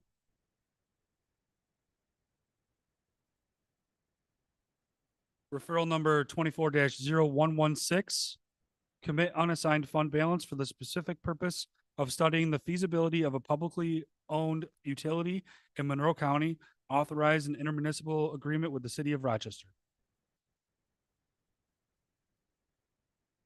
moved by legislator Hugh Smith, second by legislators Blankley and Mafucci. Is there any discussion? Yes, legislator McCabe. Yes, Madam President, I rise to explain my vote. First, this proposal strikes at the very core of our American principles and free market. This study aims to lay the groundwork for the takeover of RG&E, a privately owned company, by government. In Monroe County, we take pride in our diverse and thriving economy, fostered by businesses like RG&E. However, there are voices among us advocating for a $1.5 million study to explore the seizure of RG&E, one of the few large companies still choosing Rochester and employing over 800 of our residents. However, and let me make it abundantly clear, these voices do not represent the majority of our community, no matter how loud they yell. While concerns regarding RG&E's customer service and billing issues are valid, accusations of intentional capital theft are baseless and frankly racist. Claims that a public utility would improve. Please, thank you. Yes. Claims that a public utility would improve service and lower cost are false, and this proposed $1 million study is a waste of our hard-earned taxpayers' dollars. Which brings me to my next point, the catastrophic loss of over 10 of tax revenue that the takeover would bring while swapping it for at least 10 billion in debt. And as my colleagues have or will mention, no, these taxes are not magically recuperated in another way, and there is no pushing this burden to ratepayers on their bills. That's not a good alternative. In addition to serving as a county legislator, I am blessed to serve as the president of the Greece Central Board of Education. Just last year alone, Rochester Gas and Electric contributed over $4 million in taxes to the Greece Central School District. And I can tell you firsthand what a difference these funds make for our schools, but most importantly for our students. Without these $4 million, I'd be looking at cutting programs, teachers, extracurricular activities. The $4 million is huge in my district. And while I only know the firsthand differences that it makes in our schools, I'm certain others know the same. Like former superintendent of East Rochester Schools, Legislator Mafucci, where they contributed over $511,000 to the East Rochester Union Free School District. Or my colleague, former teacher from the Fairport School District, Legislator Baines, where they contributed nearly $3 million to the Fairport Central School District. Or all my colleagues that represent the city of Rochester, they contributed $38 million in taxes to the Rochester City School District. These are real figures that everyone should consider before voting on this proposal today. I'm confident that everyone in this room knows or should know better. A public utility flies in the face of the values of classical liberalism that built this country and this county. It would weaken services, increase costs and taxes, and has failed in nearly every instance it has been attempted. While the proponents paint a lovely picture, the reality is grim. As the saying goes, the road to hell is paved with good intentions. I urge all my colleagues to truly consider this and join me in voting no. Thank you, Madam President. Any other comments? Legislator Brew.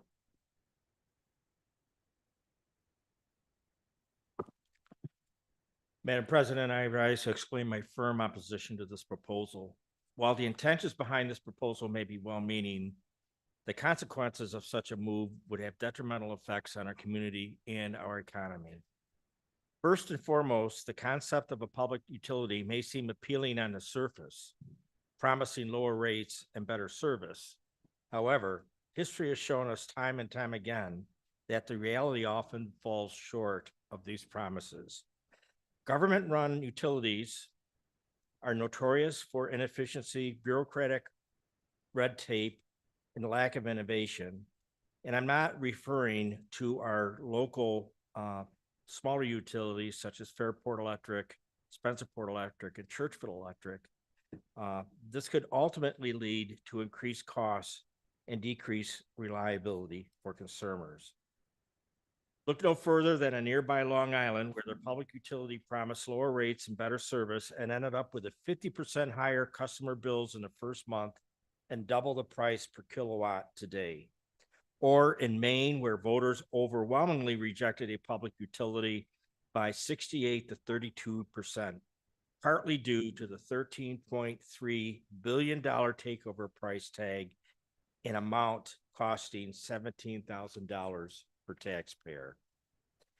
In a public utility model, decisions about rates, investments, and operations would be subject to the whims of politicians rather than market forces and consumer demand. This not only jeopardizes the financial stability of the utility, but it also undermines the principles of free enterprise and limited government. Additionally, let's not forget the significant financial burden that would be placed on taxpayers if such a takeover were to occur. Acquiring RG&E would require substantial investment of public funds, estimated to be at a staggering $10.5 billion, which could be better spent on crime, infrastructure, or any of the pressing matters facing our community. To make matters worse, law requires that this money be taken in debt. Yes, that would mean an amount of 7.5 times the entire size of the current county budget, and that we would be indebted for many years to come. Moreover, the ongoing costs of maintaining and operating a public utility would inevitably lead to higher taxes and fees for residents and businesses alike. In conclusion, the realities of this proposal are catastrophic, swapping over $100 million in tax revenue for $10.5 billion in taxpayer debt, forcing 800 local employees out of a job, politicians in charge of your gas and electric, higher bills, and lesser service. That is why my Republican colleagues and I stand united against this proposal, and why so many labor and business leaders stand against this proposal, including the CSCA Local 1000, Laborers 435, Local IBEW 1036 and 86, Upstate New York Operating Engineers Local 58, and many more, too many to mention. We must prioritize efficiency, innovation, and consumer choice in our energy sector rather than resorting to heavy-handed government intervention and control. I urge all legislators to silently reject this proposal in the interest of protecting our taxpayers and households. Thank you. Legislator Morris. Thank you, Madam President. I too rise in opposition to this legislation and to explain my vote. While legitimate concerns exist with RG&E, this is simply not the solution. Solving a private company or spending $1 million of taxpayer money on a study to do so is not the way to fix the problem. Let's consider a few facts. RG&E employs more than 800 local residents, has donated over $1.1 million to local causes, and since 2019 has provided $27 million in economic development contributions to Rochester. RG&E paid over $174 million in tax revenue to local towns and the state, including over $111 million in property taxes in Monroe County, with $23 million to Monroe County, $268,000 to villages in Monroe County, and $37 million to school districts in Monroe County. And yes, taking over RG&E for a public utility would mean the loss of this tax revenue. And no, having the ratepayers pay it as an extra line on their bill is not a good idea either. This is just code for higher taxes and bills on the backs of our residents. There's also a question of the legality of such a takeover. Not only does RG&E not cover every Monroe County resident, but its reach also extends beyond Monroe County. This is all without even looking at the places that have actually implemented or attempted to implement a public utility of this scale. Like in Long Island, where residents saw higher customer bills, nearly double, delayed billing and customer service, and more customer overcharges. Or in Boulder, Colorado, where in 2019 they began working towards a public utility.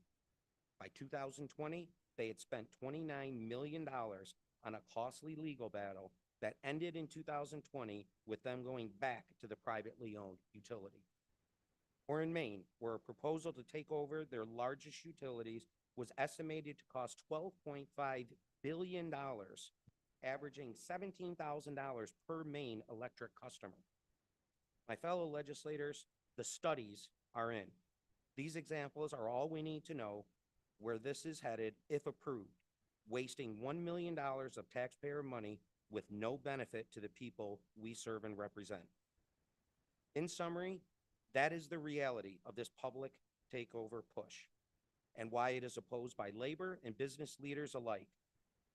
Removing over $100 million in tax revenue to replace it with $10.5 billion of taxpayer debt, increasing bills and taxes while decreasing customer service and efficiency, and placing the government in control of our energy, all of which are simply bad ideas. As ranking member of the Environment and Public Works Committee, it is truly disappointing that this proposal made it this far, and it should have been stopped immediately. However, I hope my colleagues will join me in voting no and finally putting an end to this proposed boondoggle. Thank you. Legislator Smith. Through the president to the sponsor, what is the basis of where the 1.5 million price point came from to fund this study from the city and the county combined? Hi, through the president. The 1.5 million is just based on sort of the high end of studies of this type. It's very likely that it would come back with a lower price tag. Thank you. Through the president to the sponsor, if it turns out that the study will cost more than 1.5 million, would you support adding additional funding? Through the president, I think we'd have to make that decision when we got a quote back. Thank you. And through the president to the sponsor, is there a price point that you would stop this study? Through the president, it would be odd, I think, to throw out a random number. I think we need to get quotes and decide together. Thank you. Through the president to the sponsor, since this study is meant to examine the feasibility of a countywide public utility, existing public utilities such as Fairport, Spencerport, and the residents that receive from National Grid, would you include all of them in this study? Through the president, part of the scope of a study like this is to look at borders of current energy districts, and municipality borders. So that's something that that's a question that we would hopefully be asking. And one last question, through the president to the law department, should the study come back as a favorable, does the county even have the authority to take over a private company like RG&E that does not serve every county resident, but also serves outside our municipal boundaries?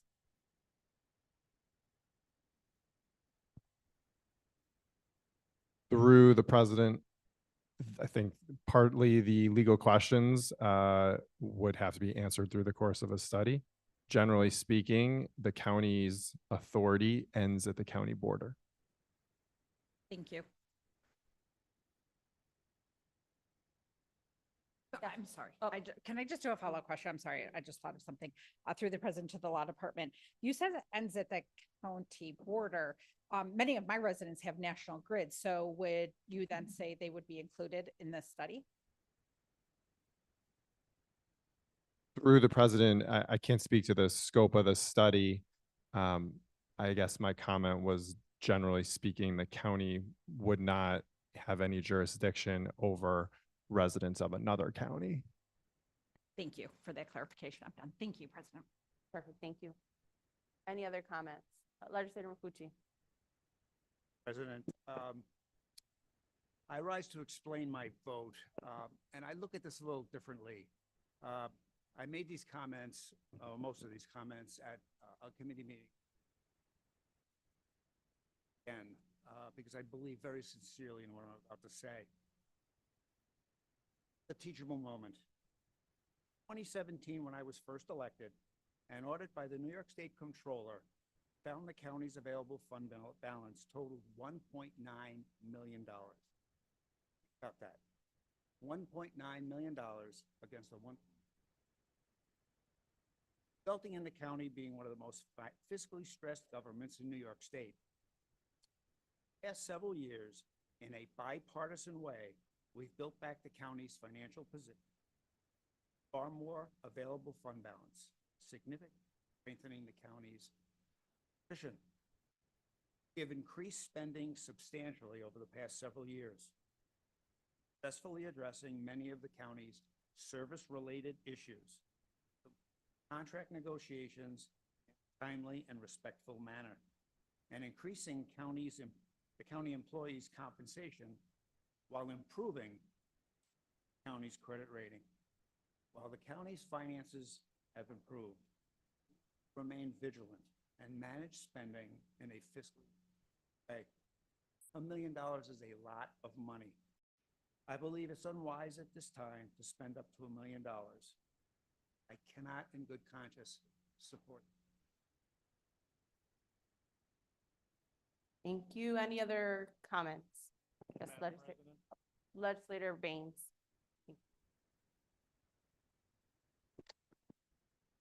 Microphone picking me up. Yes.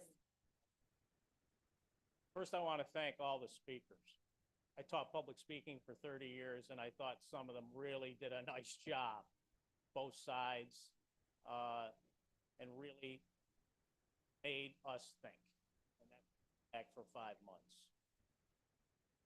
The word integrity was used quite a bit tonight by our speakers. To me, integrity doesn't mean you agree with me. Integrity means that you make up your mind based on your own moral compass, and I believe that every single member of this body will vote on this matter. Integrity. Now, talk about a little bit about the mis and disinformation. First casualty of politics is the truth. And there's been a lot of exaggeration on every side of this issue. For instance, I represent Fairport Electric. We've been hearing about that. It's like this utopian place, you know. They're located in my district, but actually their zone is more actually located in.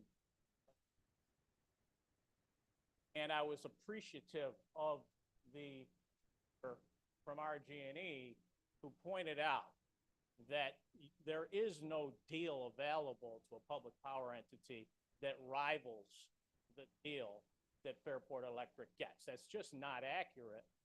And if there's no carve out for Fairport Electric, by the way, 3 years from now or whenever, if we ever get to another meeting in this chamber where we decide to call a referendum, we have to make about 5 other votes between now and then if we get there, right? But if we don't carve out Fairport Electric, and I don't know as well about Smethport and Churchville, their rates, if they were part of the county, would be market rates, as the speakers pointed out. So their rates would go up 200 to 300%. So let's be accurate about that. But the flip side is a lot of apocalyptic rhetoric about what a catastrophic outcome of this vote. But wait a minute, we're here because we got elected. We got elected by the people. And if you want to quote democracy to me, democracy is the voice of the people. And the only way that we'll ever have a public power entity is if there's a referendum in Monroe County, and not these 29 legislators, but the voters of Monroe County will vote for it. And prior to that ever happening, we have to go through a series of decisions. If this thing passes, we have to get an RFP back. We have to vote on that. We have to answer all the questions that the county law department is saying. The proof is in the actual document. We don't know what that study even looks like. But why am I going to vote for this study? Well, I grew up in this town. And I remember how well Kodak took care of everybody. And they were the most powerful entity in this town. Why did they take care of everybody? Because power responds to a threat. And they didn't want organized labor coming in and organizing the workers at Kodak. We got a grocery store in town, I think it's pretty famous, who's operating in a similar fashion. And what I'm saying is, if there's no accountability for a international, multinational monopoly, if there's no, and by the way, the speaker said from the union, and I'm a union guy from way back, and unions are on both sides of this, he said that there's going to be uncertainty. Well, you know what? There's uncertainty there for a good reason, because uncertainty holds people accountable. And you won't have the position you have. You won't have the power you have if you don't improve the work you do. And I'll end by saying the proof of the importance of the study has been the response of RG&E. And I'm not demonizing RG&E. RG&E, I think, if you look at them, they're not the worst company, okay? And they're certainly, I would never vote for this if I thought it was going to cost one of those people a job over there. I would never vote for it because I don't believe that for a minute. But if we can have RG&E understand that for the next 4 or 5 years, there might be a referendum, I think they'll respond to that just the way they've responded to the question of this vote tonight. And the way they responded to that was they put millions of dollars into their company to meet the needs of our community. And that's what I call return on investment. This $1 million will come back to the taxpayers tenfold because RG&E is going to respond with better service and more attention and hopefully win the argument that they're the best provider. Thank you. Thank you. All right. Thank you. Any other discussion? Legislator Milne. Thank you, President. I too rise to explain my vote. And I also want to echo what Legislator Baines just said as far as the thanks to everyone coming out to speak on both sides. That is part of the process, and it's very important. And part of the democratic process is to also understand that we vote. Sometimes we come together and come to a common ground solution, and sometimes we don't. And that's part of the process. And we have to try to do it with respect. We have to try to do it, as my fellow legislators have said, to vote your conscience and to vote what you think is the best path forward. And while I'm not against a study overall, I am steadfast against the County of Monroe spending $1 million in conjunction with the city of Rochester's $500,000 to consider a public takeover of RG&E. If such a study is to move forward, quite honestly, I believe the funding should be raised independently. And I say that because I know there would be many costs for the county and the city to come forward with in the future if something were to move forward. The comparisons between what would be a countywide public utility through this takeover to our small scale, in a comparison to our small scale public utilities such as Fairport Electric, Churchville, Spencerport, in my belief, are simply not correct. First and foremost, there are 752,000 plus people in Monroe County, and in Perrington, where Fairport Electric services, there are approximately 50,000. Just based off a service area, these should not be compared directly.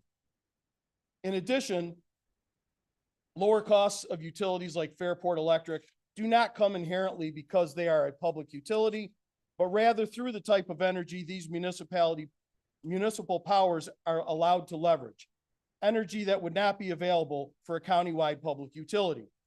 Fairport Electric and these utilities have long-standing agreements going back decades to utilize hydropower from New York Power Authority, hydropower that is now tapped out and cannot be assessed by new utilities.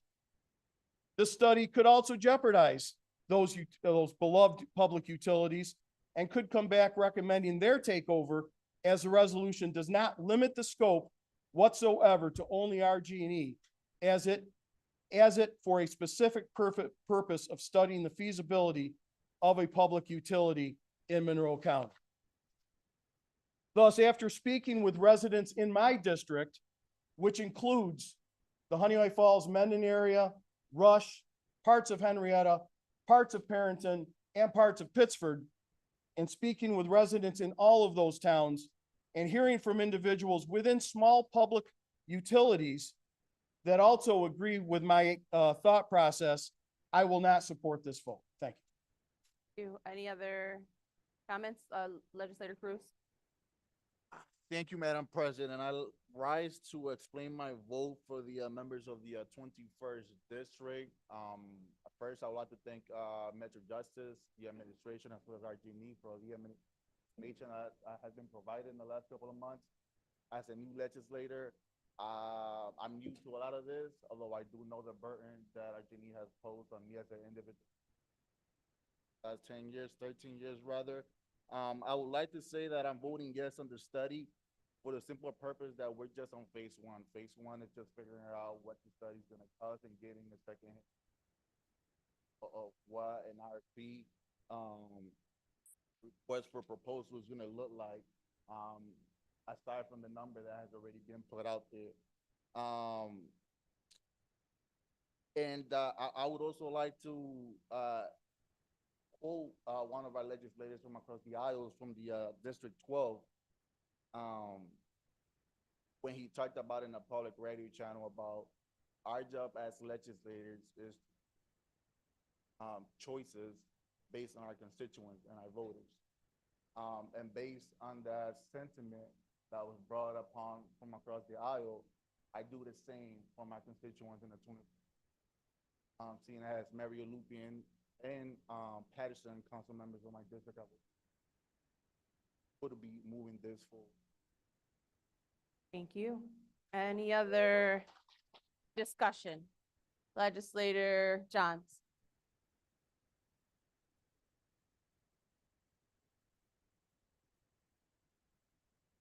I just want to try and see if I can cover a couple of points that I haven't really heard come up tonight. First of all, it's a tough night for me because half my friends want to study and half my friends don't, and I've always been a man that's stuck by my friends. Look, we have a problem. A lot of the unions are for this. A lot of the unions are against it. If I thought that this was a fail-safe way to bring in cheaper electric power and more manufacturing jobs like UAW would provide, I'd be for this 100%. But there's some things that really haven't been talked about. Now, I know you get all these politicians say, oh, I care about the people. I care about the American workers, care about the union workers. Then they drive away in expensive foreign cars made in other countries. Ask the UAW guys about that. Nothing better than a foreign car with a bumper sticker on the back that says, I support the unions. You know, if we decide to go forward with this, we're basically in a situation where we're going to be down on Wall Street trying to buy Avangrid, fully owned or basically majority owned by Iberdrola, which is the Spanish company that everybody talks about. Right now, that stock is selling over the last year between 27 and 45 a share. Market value would be about 12 or $13 billion. What percentage of that are we going to buy?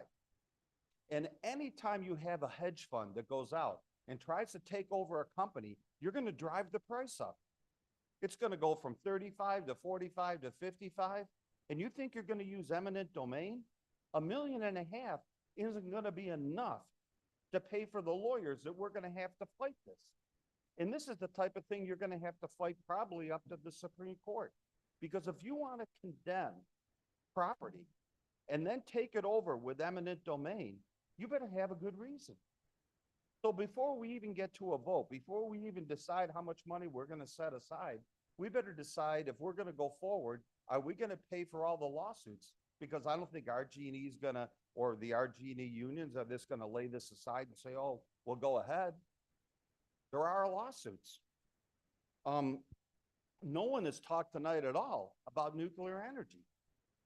There are a lot of new nuclear energy type of plants that we could be putting across this country that would provide not only cheaper electric power, but clean electric power. No carbon up in the air. Wouldn't that be a nice thing? Take care of a lot of our global warming problems, right? And like a lot of my other colleagues have said, there is no more hydropower. All that power that's generated from the Niagara River and from the St. Lawrence Seaway, that's all been used up. If we come up with a public utility like they did on Long Island, LIPA, Long Island Power Authority, you're going to have to buy that electricity on the open market like everybody else. And by the way, what are we going to do with the gas part of it? It's RG&E. What do we do about the G? And remember, the RG&E is in more than just Monroe County. In fact, RG&E, NYSEG, and others are in Monroe County. So how are you exactly going to divide that up? We're going to wind up having a bunch of hedge fund billionaires down on Wall Street making a whole bunch of money. This thing's going to be arbitraged, and we're going to have to go through with this. We are Monroe County. Our entire budget is $1.4 billion. 10% of Avangrid would be $1.4 billion, right? And it's going to cost us more than that. So if we don't think it through, we're just going to spend millions of dollars and then millions more in lawsuits and a bunch of studies. And by the way, I haven't heard who's going to do the study. Is it going to be a connected law firm? Are we going to give the money to a law firm that's maybe big campaign contributor? And then they're going to do the study, but the study is going to come back with the results that we want. Who's going to be the accounting firm? Who's going to be the engineering firm? Who are the people that are going to be behind this? We can fund a study. Sounds pretty good to me, but is it really going to be fair, or is somebody going to have their finger on the scale? So for all those reasons, at this time, I'm going to be a no vote. I understand both sides of the issue. If there was a way, like I said, of bringing in cheap electric power, it is the wave of the future. I mean, we're going to need more electricity, but we're shutting down a lot of options that we have for electricity, like, you know, like I said earlier, nuclear power. No one's even talked about it. So I think we should look at more than just the study that we're talking about here. We should look at other options, and maybe, you know, the New York State PSC, the Public Safety Commission, maybe they could do a little better job regulating some of the, you know, the energy companies in this state. But that's something that they have to take care of down in Albany. Anyway, thank you so much for your time. I appreciate it. Thank you. Legislator Chardy. President, I too would like to explain my vote. Came to this legislative body with a responsibility to my clients that every dollar I spend would be done with a purpose. Always acting financially responsible and limiting waste. Financial responsibility means not spending $1 million on a study with no parameters. As the referral itself states, an unassigned $1 million to spend any way that this study finds appropriate. There's no information on who will be paid the $1 million. Who came up with this $1 million phantom number? Why $1 million or even $1.5 million if you add what's coming from the city is even necessary? What will we actually be studying? Is it to determine the assets or the land owned by RG&E? The cost of its employees, its subcontractors, the labor involved? Will it be the asset? The total cost of running the whole utility company? Will the study even say whether or not this county is capable of running this type of massive utility company? Some might say that $1 million is a drop in the bucket of this $1 billion budget we have. No big deal. I think someone called it low stakes. To the hard-earned money of the people of Webster and Penfield who sacrifice every day to earn a good living and to pay for that RG&E utility bill, I will not write a blank check. I will not write a $1 million check, and I will vote no. Any other discussion? Gonna go Colby, then I'll go back to you, Ben. This short, I rise in opposing of supporting this bill tonight. And the main reason I'm not willing to give up on RG&E yet, I think RG&E has some issues in the last 3 or 4 years. And I think they are trying to address them. And I think it'd be wise for us to work with them and put pressure on them to correct the mistakes they are making in their billing and other aspects of servicing our community and making sure the grid is reliable and safe.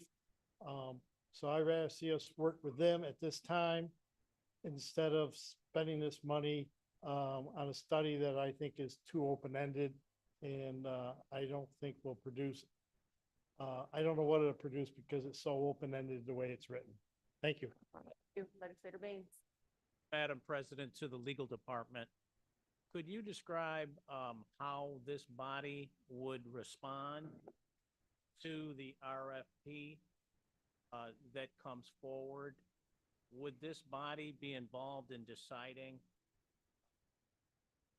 pass a resolution to hire the law firm or the consulting firm? In other words, wouldn't this body have the opportunity to address many of these issues at that when we again reconvene to address the proposal itself to hire the consultant or the law firm? Through you, Madam President. Through the president, that's correct. Presumably there would be an RFP process. There would be a selection, and whoever was selected or multiple whoever's were selected would have to come back to the legislature for approval of a contract. Perfect. Thank you. Legislator Barnhart. Thank you. I'd like to explain my vote. In 2022, I voted yes on a $1 million multimodal planning study for a freight facility. I don't recall anyone asking at the time who the subcontractors will be. Did anyone check if the beneficiaries of that $1 million are political donors? Probably they are. Did anyone ask if that study would be rigged to make sure that we do indeed move forward with that project? I don't remember anyone asking that. I'd love to know what ended up happening.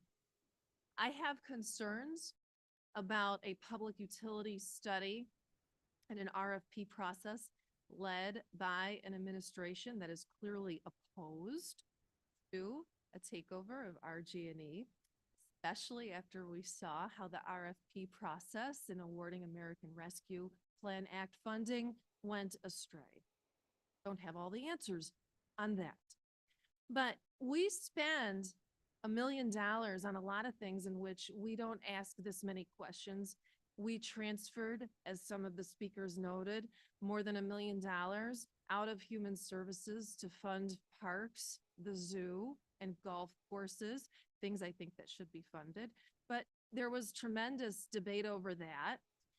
But this legislature approved it. I mean, we approve lots of spending without asking this many questions on things that won't even have anywhere near the impact that this study would have in terms of getting the answers that we need to decide whether we want to move forward. This study would have value no matter what we decide because it will always be there. So I will be voting yes. I support this. I'm always in favor of getting facts and asking questions, and that's what this would do. Any other comments? Legislator Udelson. Thank you, Madam President. I also would like to explain my vote. It strikes me that this issue has redefined the question of whether $1 million is a lot of money. In my world, it is. But the question of how much money is not the only thing that's important. The question about what is best and most responsible thing for county government. I've been really impressed by the extreme advocacy and passion on both sides of this issue. At the same time, I've been concerned about the absolute certainty of some of these advocates. Subjective judgments have been presented as indisputable. That tonight, in a reflection of what is happening nationally, people, if we agree with a position, those are facts. If we disagree with a position, it's fear-mongering and parroting the court. Those making allegations of misrepresentation have been guilty of that themselves. I've said many times that I would like to see more accountability from RG&E and demonstration they are devoting resources to overall improvement and, more importantly, making progress. This is critical, even if a conversion to public power was to move forward or if it wasn't.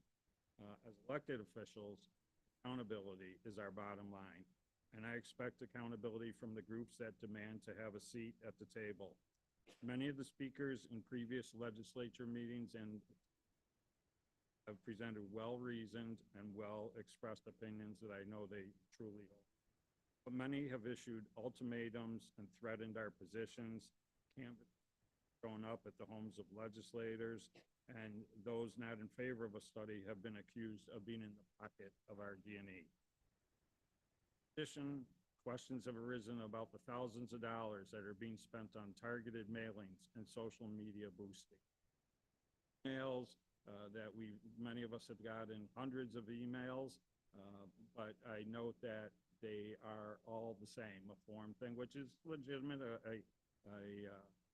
And use a web platform to try and generate emails, but I'll notice when we talk about what our constituents are really interested in, that I've gotten very few reach outs from people in my district who are pushing for this. So we've received requests, as was noted before, to vote against this from some union, operating engineers, the Building and Construction Trades Council, SEA Local 1000. And I note that it's unusual for us to have issues where organized labor is divided. Some of the unions that spoke in favor of it tonight are important partners of us. While many of the unions might favor and some are against, the unions that represent the people who do, they're against it, and that tips the scales for me. Legislator representing the suburban district and someone who served as a town supervisor, I asked long ago if study proponents had the support of the Town Supervisors Association, composed of 19 town supervisors. I was told they were being contacted. Now, I don't know if that ever happened, but I do know that the town supervisors I've spoken to are against this. To me, that is a huge red flag to which I attach great significance. I have said to members of our caucus, I appreciate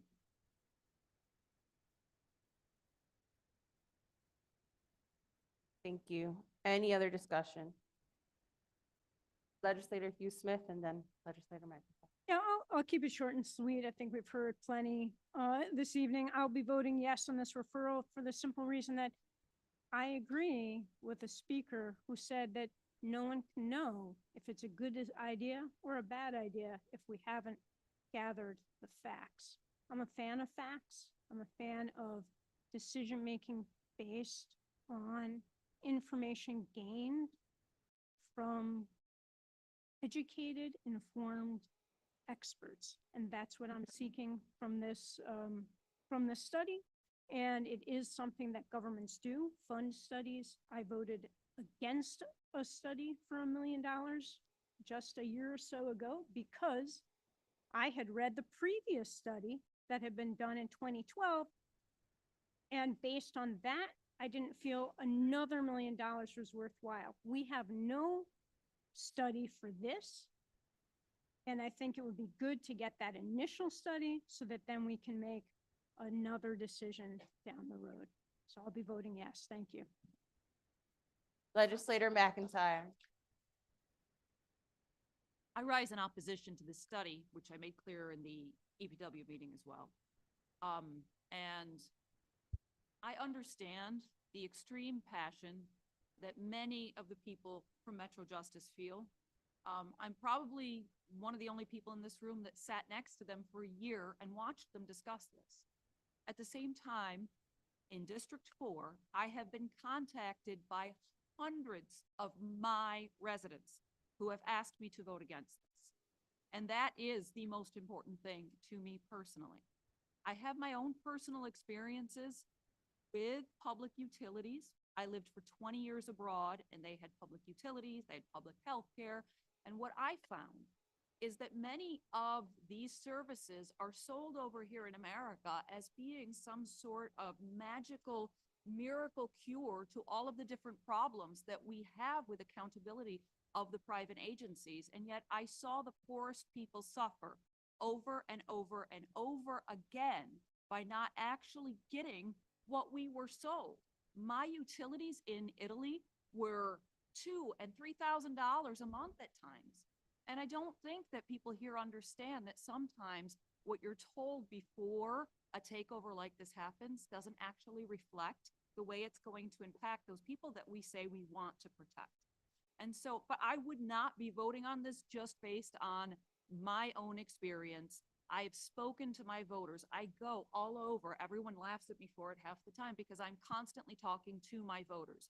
And voter after voter has told me that they do not want this study. They do not want RG&E to be taken over, or better, they're not huge fans of RG&E. They're not happy with the billing process, but they do not want the government to own this utility. So I will be voting no tonight because that's what my residents have asked me to do. Thank you. Any other discussion? Okay. Up, Legislator Hoffman. Yes. Everybody was done. Oop, we there? Got it? Yes, it's there. Cool, thank you. What a night. Thank you to everyone who came out. I don't want to make a speech as much as I want to just give some facts and correct information. So I'm going to read into the record what I read during committees, which is of the nation's 3,200 electricity providers, just over 2,000 of them are publicly owned utilities. So we are actually behind the trend. We are in the minority. It is more common to have a public utility in the United States. Including co-ops, 28% of the US is served by a consumer-owned utility. 5 of the nation's 20 largest cities own their electric utilities, including Los Angeles and Seattle. A total of 68 public power utilities were formed in the last 40 years. Overall, they are between 13 and 63% cheaper than investor-owned utilities while being twice as reliable. I also want to speak to scope, which came up tonight. There are a lot of things that a study could look at. Some of those things include technical and energy planning, economic and financial analysis, legal frameworks, labor, governance and business strategy, and social policy considerations. I also want to speak to legislature procedure because some of what has come up, I think, is well-meaning, but just simply not true.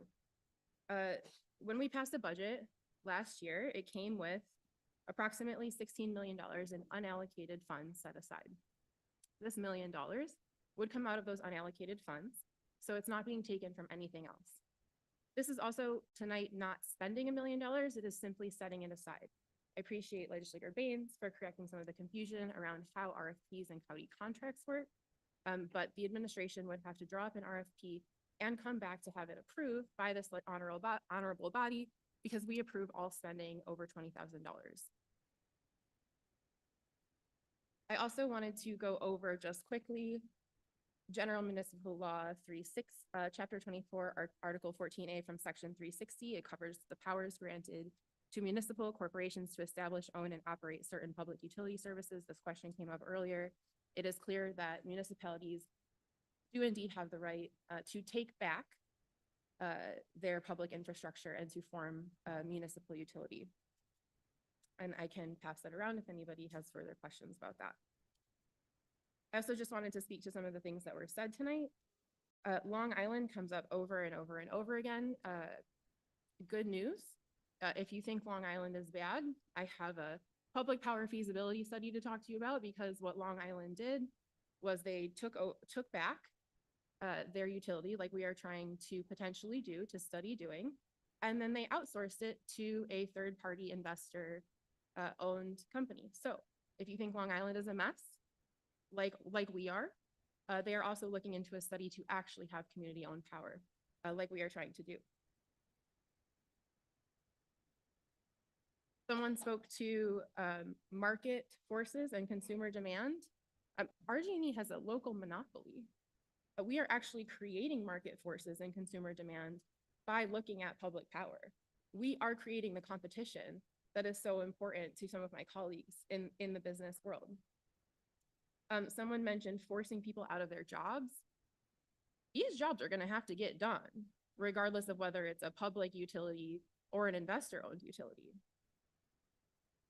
There's a lot of talk about the money that's going to be lost. To be clear, RG&E profits last year were $107 million. They were $95 million the 2 years before that, and $89 million the year before that. A public utility would be a not-for-profit. That $107 million, $95 million, $89 million, those are our dollars. That is our money. And so we would be bringing that home, keeping that local, and any money that RG&E is paying in taxes can be organized into our rates under public power and continue to be given to schools and other places where RG&E pays taxes. Folks have talked about acquisition costs, labor, all of these things. RG&E has to go before the Public Service Commission and justify their rates. It's called a rate case. Their acquisition costs and other costs are baked into our rates. We are paying RG&E's acquisition costs. And so essentially, under public power, we would be paying the same costs, but to a company, but without it being a for-profit company. And so our costs hopefully would be lower, and we're trying to study that to see if that can be proved. Personally, I believe in community-owned utilities. This is something I would be excited about regardless. But I think it's really important for folks to understand, especially folks watching at home, that we are not voting to spend $1 million tonight. We are voting to take the next step in soliciting applications for an RFP so that we can then vote on that proposal and on the contract that potentially comes before this honorable body. Thank you. So, any other comments? Any other comments? Okay.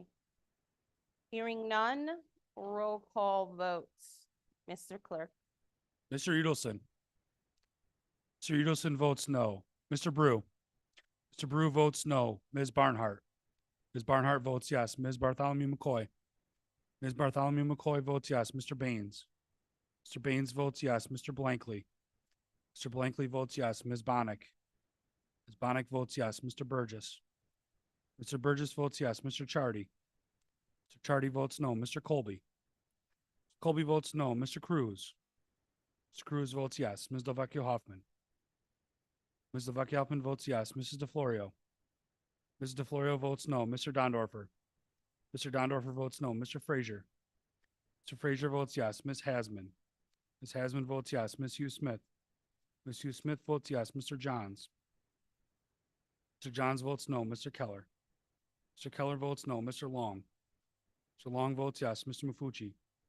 Mr. Mafucci votes no. Mr. McCabe. Mr. McCabe votes no. Ms. McIntyre. Ms. McIntyre votes no. Mr. Milne. Mr. Milne votes no. Mr. Morris. Morris votes no. Mr. Sinclair. Sinclair votes no. Ms. Smith. Ms. Smith votes no. Ms. Vasquez Simmons. Ms. Vasquez Simmons votes yes. President Roman. As I believe this is worth reconsideration in some time, I will vote no.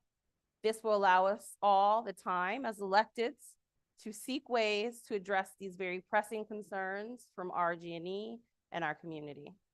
13-6, resolution fails. 6. 13-16, Yes, thank you. not 13-6, 13-16. Thank you. Thank you. Thank you. We're moving back. Thank you.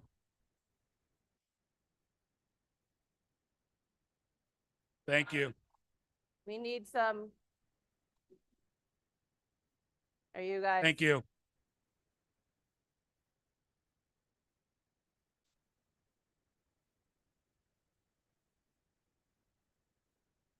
Thank you.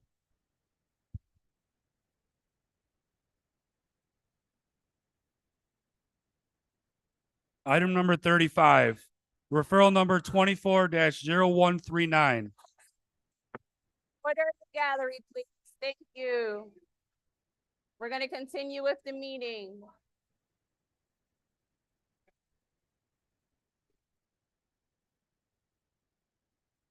Who is the? I don't hear. Oh, thank you. All right.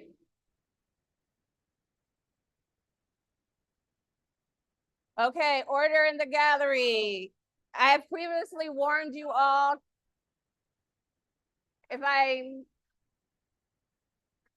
Yes.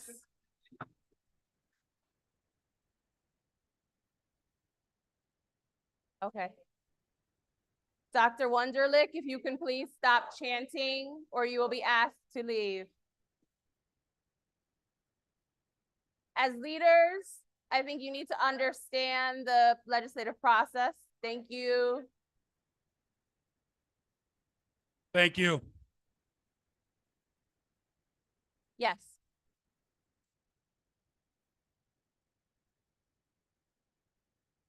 Okay. I will call for a 5-minute recess. There.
Test.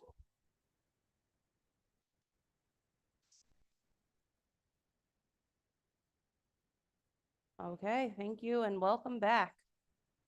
Mr. Clerk. Mr. Clerk.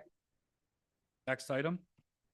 Item number 35, referral 24-0139, authorizing agreement with Theta Omicron chapter of Omega Psi Phi fraternity for a commercial event to be held at Roger Robach Community Center in 2024.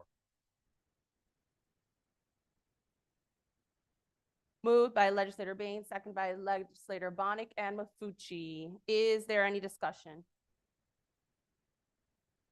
Seeing none, all in favor? Any opposed? Okay, item carries. Item number 36, referral 24-0140.BR, resolution authorizing the issuance of $12,150,000 bonds of the County of Monroe, New York, to finance the cost of the rehabilitation and or reconstruction of East River Road from Thruway I-90 to Ward Lane in and for said county at an estimated maximum cost of $12,150,000 and superseding the bond resolution adopted on December 12, 2023. Moved by legislator Burgess, second by legislator Mafucci and Milne. Thank you. Is there any discussion? Yes, legislator Bruce. Question to the, president of the administration, I'm sorry. Is that a county road? East River Road?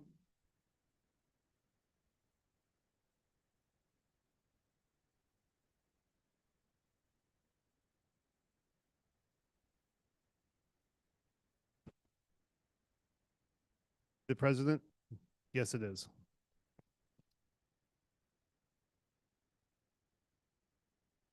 Any other questions? You yield the floor, legislator? Done. Okay, thank you. Any other discussion? Hearing none, all in favor? All opposed? Item carries. Next item. Item number 37, referral 24-0141, Young Citizens of Excellence and Willie W. Lightfoot Youth Advocate of the Year recommendation.